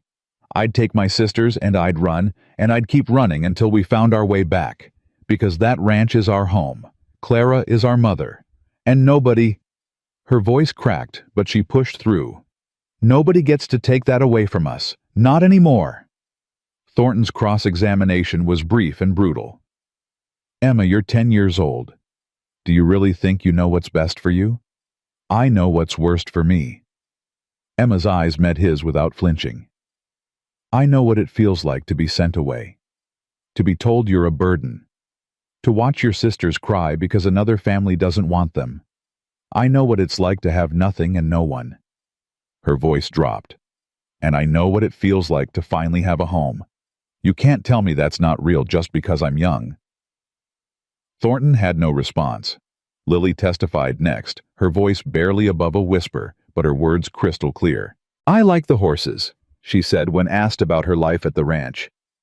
Wyatt lets me help with them. He says I have a gift. She paused. No one ever said I had a gift before. They usually say I'm too quiet, too strange. But Wyatt says different isn't bad. He says different is just different. Do you want to stay with him and Mrs. Callahan? Lily nodded. They make me feel safe. Not scared safe like waiting for something bad. Real safe. Like nothing bad can get us. When Rose took the stand, Clara had to grip Wyatt's hand to keep from breaking down. Rose was so small, so young. She clutched her doll against her chest and looked around the courtroom with wide, uncertain eyes. Rose? Margaret Chen said softly, do you know why we're here today? The mean lady wants to take us away. Rose's lip trembled. But I don't want to go with her. I want to stay with Mama and Papa Wyatt. Papa Wyatt. That's what I call him, because he's my papa now. Rose looked at Wyatt with absolute certainty. He said so. He promised. And what did he promise? That we could stay forever, that we were his family, that nothing was going to take us away. Rose's small face crumpled. He promised. Grown-ups aren't supposed to break promises. The courtroom was utterly silent. Judge Harrison leaned forward. Rose, if you could choose where to live, where would you choose home? The word came out instantly. With Mama and Papa Wyatt and the horses, and my room with the window where I can see the stars. I like it there. I feel happy there. Her tears spilled over. Please don't make us leave. Please. We'll be good. We'll be so good. Just let us stay. Clara couldn't hold back anymore. She rose from her seat, ignoring the bailiff's protest, and went to her baby sister. It's okay, sweetheart. She gathered Rose in her arms. It's okay. I've got you. Rose buried her face against Clara's shoulder and sobbed. Judge Harrison watched them for a long moment. Then he looked at Margaret Blackwood sitting rigid in her seat, her face carefully blank. Mrs. Blackwood, he said slowly, I have a question for you. Margaret straightened. Of course, Your Honor. That little girl just testified that she's happy, that she feels safe, that she loves the family she's found. He paused. Do you have any reason to believe she's lying? Children don't always know what's best for them. That's not what I asked. Do you believe she's lying about being happy? Margaret's jaw tightened. No, I don't believe she's lying. Then help me understand something. If this child is happy, if she's safe, if she's loved, why are you trying to take her away from that? The question hung in the air like a blade. Because it's my right, Margaret said finally. Because they're my blood. Because my sister would have wanted— Your sister entrusted them to Clara. Judge Harrison interrupted. On her deathbed. That's been established. She wasn't in her right mind. The fever. Mrs. Blackwood. The judge's voice had gone cold. I've been on this bench for 23 years. I've seen a lot of custody disputes. I've seen parents fight for children they love, and parents fight for children they just want to control. I've learned to tell the difference. He leaned back in his chair. This isn't about those girls' welfare. This is about winning, about proving a point, about punishing Clara Callahan for having the audacity to love children you couldn't be bothered to remember existed. Your Honor, Thornton started. I'm not finished. Judge Harrison's gaze never left Margaret. Those children testified that they're happy, that they're safe, that they have a home and a family and everything children need. They testified that they want to stay. That's 3 separate voices, 3 separate hearts, all saying the same thing. He shook his head. The law gives weight to blood relation, but it gives more weight to the best interests of the child. And in this case, those interests are clear. He picked up his gavel. I hereby deny Mrs. Blackwood's petition for custody. Legal guardianship of Emma Lilly and Rose Hartwell is granted to Clara and Wyatt Callahan with full parental rights and responsibilities. The words didn't register at first. Clara stood frozen. Rose, still in her arms, unable to process what she'd heard. Then Wyatt was beside her, his arms coming around both of them, his voice rough in her ear. We won. Clara, we won. She turned to look at him, and his face blurred through her tears. We won. We won. Behind them, Emma made a sound that was half laugh, half sob. Lily had pressed her hands to her mouth, tears streaming down her cheeks. Jeb was grinning like a fool, slapping his hat against his leg. And Margaret Blackwood sat motionless in her seat. Her perfect composure finally shattered her face, contorted with disbelief and fury. This isn't over, she hissed. I'll appeal. I'll take this to every court in the country. You can't, Mrs. Blackwood. Judge Harrison's voice cut through her rage. You are welcome to pursue legal remedies. But I warn you, if you attempt to harass this family, if you try to interfere with these children's stability, in any way, I will personally ensure that you face consequences. Am I clear? Margaret's mouth opened and closed. Then, with visible effort, she gathered herself and swept out of the courtroom, Thornton trailing behind her. She didn't look back. Clara watched her go and felt nothing. No anger, no triumph. Just overwhelming, bone-deep relief. It was over. It was finally over. Wyatt's hand found hers. Let's go home. Home. The word had never sounded so sweet. The ride back to the ranch was different from any ride before. Rose had fallen asleep against Clara's shoulder, exhausted by emotion. Lily sat with her head on Emma's lap, a small smile playing at her lips. Emma herself looked lighter somehow, as if a weight she'd been carrying for years had finally lifted. Clara leaned against Wyatt, feeling his solid warmth beside her, and let herself breathe for the first time in what felt like forever. Thank you, she said softly. For what? For fighting for us. For not giving up. For... She struggled to find words big enough. For everything. You don't have to thank me. His arm tightened around her. You're my family, all of you. Fighting for you is just what you do for family. The ranch came into view, and Clara felt her heart swell at the sight of it. The house that had seemed so intimidating the first night now looked like exactly what it was: home. Jeb and the hands had ridden ahead. When the wagon pulled into the yard, they were waiting, broad grins on their weathered faces. Welcome back, Mrs. Callahan, Jeb said, tipping his hat. Reckon you'll be staying a while. Clara laughed, really laughed, for the first time in longer than she could remember. Reckon I will. That night, after the girls were in bed, Clara and Wyatt stood on the porch together. The stars spread overhead, brilliant and endless, and the air was cold enough to make their breath visible, but Clara barely felt it. I keep waiting to wake up, she said, waiting for something to go wrong. Nothing's going wrong. Wyatt pulled her close. Not anymore. How can you be so sure? Because I've spent 3 years waiting for things to go wrong, hiding from anything that might hurt. And you know what I learned?" He looked down at her, his gray eyes soft in the starlight. "Things go wrong whether you're hiding or not.